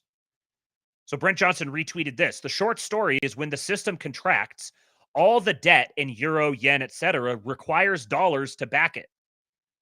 I imagine what's happening now is they need local currency to service immediate debts, but soon they'll be requiring dollar swap lines so the currencies don't collapse. What this is a response to is the euro and the yen and the yuan have all been increasing, and especially the euro. The euro is way up because what they're doing is they're cashing out a bunch of these. They have immediate debts that they need to service, so they're dumping treasuries, converting into local currency to service those immediate debts.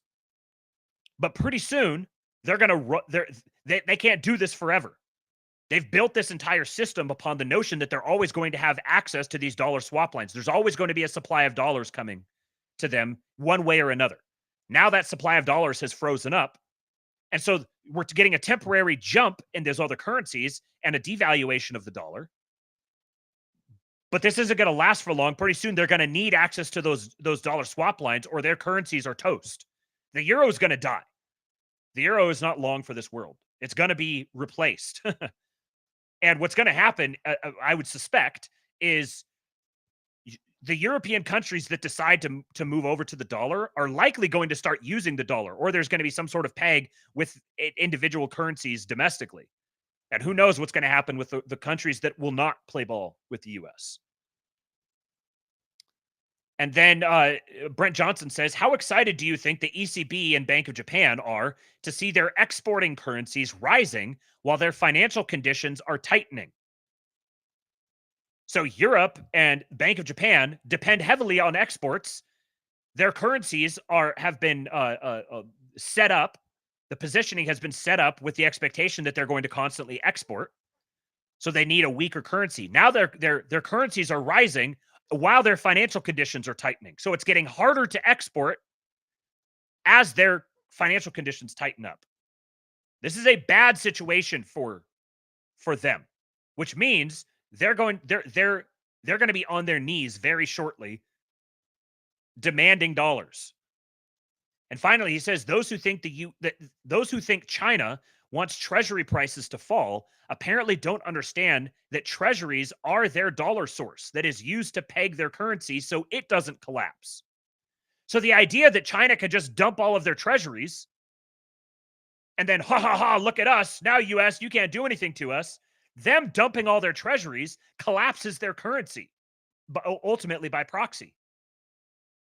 So China could dump some for the time being to try to stabilize things, but ultimately their back is up against the wall.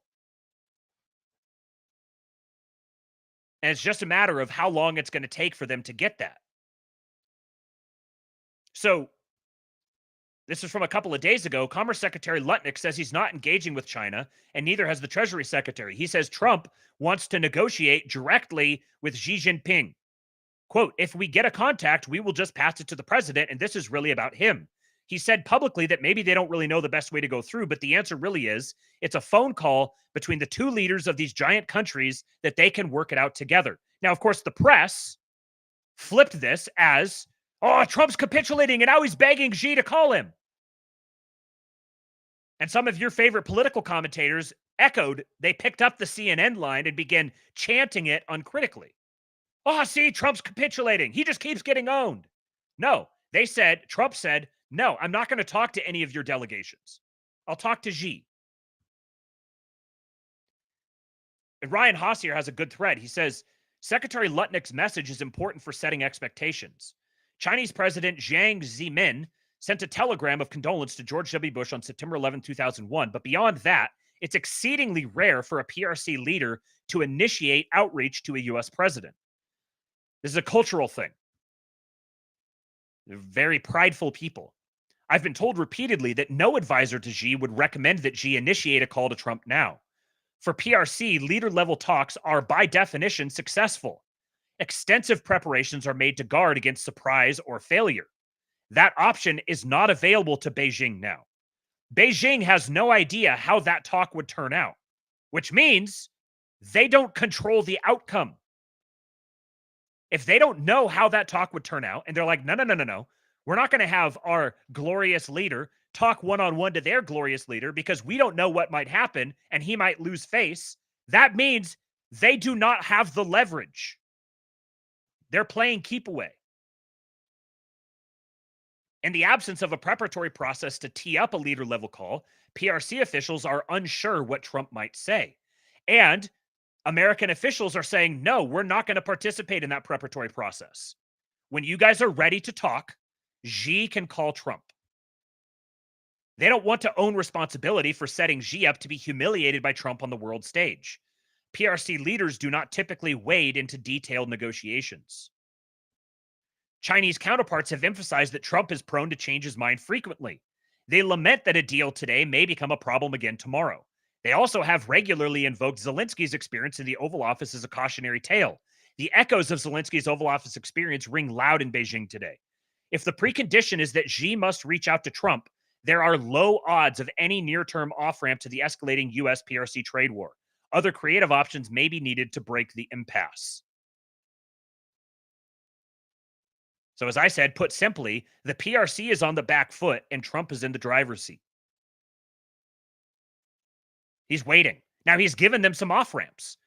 He said, oh, we're going to exempt some of these things from like smartphones and laptops or whatever. We're going to exempt those from the highest tariffs, but they're still subject. Again, the same exact fucking people keep saying, oh, Trump capitulated. No, he's giving them opportunities to save face. They didn't exempt the tariffs. They didn't exempt smartphones and laptops or whatever else from the tariffs. They're still subject to a 20% tariff, effectively a sanction from the aforementioned IEEPA. Any of the guys that you're listening to out there, the commentators, the supposedly based right-wing guys who immediately begin uncritically chanting the regime press line, should tell you something about their motivations. Trump has an incentive to give him some opportunities to save face, but ultimately, you guys are going to break before we do. Your situation is getting more and more intolerable, and we're here ready to negotiate. You call us. Which means when you call us, It means you're desperate. You're in a desperate situation, which means we control the negotiations.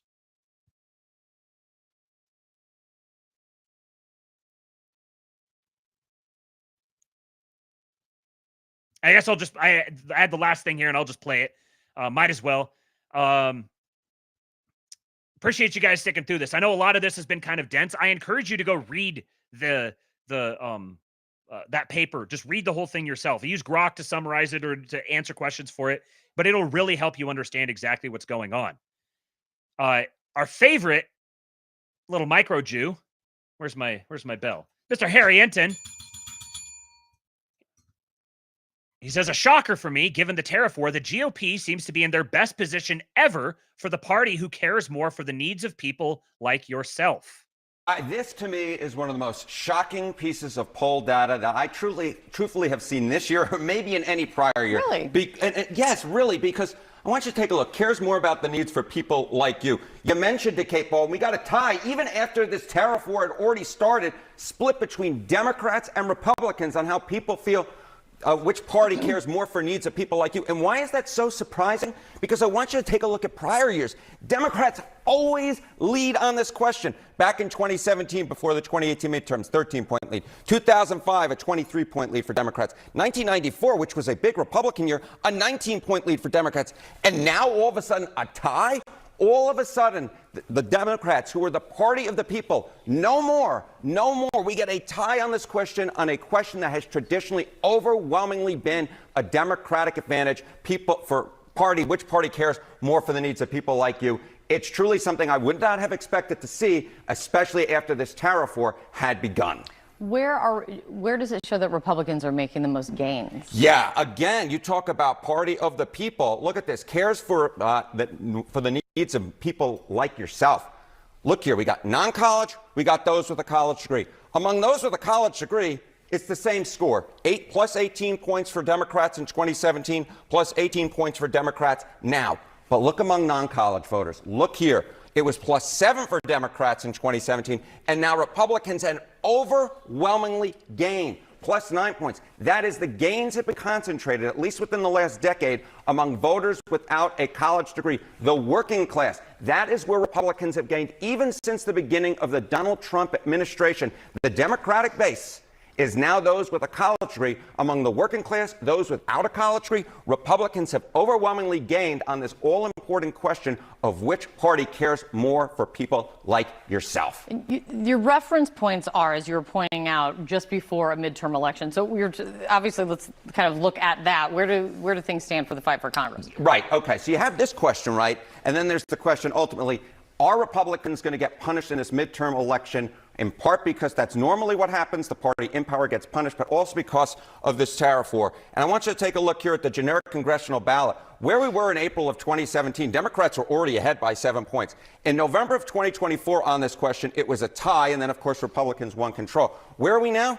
It's Democrats, but just by a point. This looks very much still like what we saw in 2024, not like what we saw in 2017. If Democrats think they automatically have a ticket back to control of the House, I'd say, hold on a second, Republicans still have a real shot at this, despite all of Trump's theatrics over the last month with this tariff war. That really is interesting information coming out in this that you're pulling out. Thank you, Harry. Thank you. I think it's interesting. Kate agrees. For once. For once. This to me. What a funny little guy. And this guy, Matthew Schmitz, said, Chris Caldwell has the best explanation of this I've seen. There's a screenshot from, I don't know if he has the source here. I'd imagine this is from, it's from this article, Does Trump Want to Destroy the Global Economy? From Compact Mag. I haven't read the article yet. I'll read it, and perhaps if it's good enough, maybe we'll read it on Monday. But this excerpt from it says, in a globalized society, there are many transactions in which the entire cost is paid in by one set of people and the entire benefit is drawn out by others. Mass immigration is the classic example. Harvard economist George Borjas, in his book We Wanted Workers from 2016, estimated the annual benefits of immigration to the United States in 2015. They amounted to $2.1 trillion, but almost all of it, 98%, went to immigrants themselves. I'll read that again. The annual benefits of immigration in the United States in 2015, $2.1 trillion. 98% of it went to immigrants themselves. So all of those immigrants came in, and whatever 98% of $2.1 trillion is, just the remaining 2%, about $50 billion, was not a simple surplus. It disguised a huge transfer. Native capitalists gained $566 billion. Native workers lost $516 billion. So of that remaining 2% from the annual benefit of immigration, of that remaining 2%,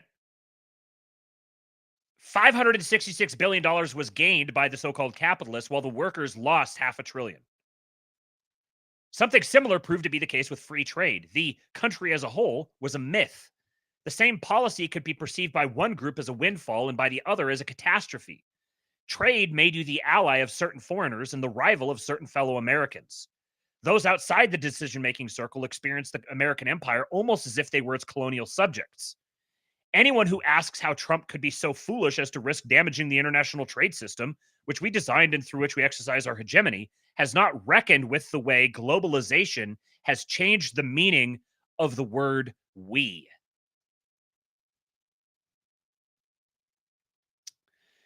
And that's all I've got for you guys today. Thank you for the super chat. Diesel, he's got $5 US. He says, greetings, my fellow Trump's sufferers. Slosher says, if Trump reduces income tax by a big amount, the midterms will be a landslide. Yes. And there was something Josh Ham set up here. He said, oh, China doesn't like not having power in negotiations? Boo-hoo. Americans didn't like our companies being defrauded or their currency being devalued. Guess you should have played ball when asked. Precisely. And he says, wait till universal voter ID and illegals deported. USA will be blood red. I can't wait till the 19th is repealed, or maybe when we return to only landowners can vote. You know, I don't think it's too far away. We're going to talk about some of the digital ID stuff, and I got a few other things I want to discuss, but I got to get out of here for now. So do me a favor, hit the like button on your way out. Make sure to subscribe to the channel, hit the notification bell, yada, yada, yada. Follow me on Twitter, @RealKingPilled. Go join the KingPilled Discord, kingpilled.com. We had a grand old time watching our president on The Apprentice last night. Slutty Milk's in the chat. Slosher's in the chat. They were there. And then go subscribe to the King Pilled Substack, because that's where I will post all of the links. Oop, inadvertent ding. That's where I will post all of the links that I covered today. And then please do, thank you for all the super chats today. Please do, if you like what I'm doing and you want to support it, then there is a Cash App link and a Buy Me a Coffee link in the description. And there's also a Bitcoin address linked in the tip function on Twitter. So if you want to send your boy some digital gold shekels, then I would be so indebted to you. So thank you much, guys. Make sure to go to church tomorrow, and I'll be back on Monday with another episode of the Astrolabe. Oh, and also EWBSX. Make sure you go download the app. Listen, dropping bangers 24/7 radio for our guys. EWBSX app is available in both the Google Play and the Apple App Store. So I'll catch you guys again on Monday. And for now, I give you Hulk. When they took a shot at my hero, and they tried to kill the next president of the United States, enough was enough. And I said,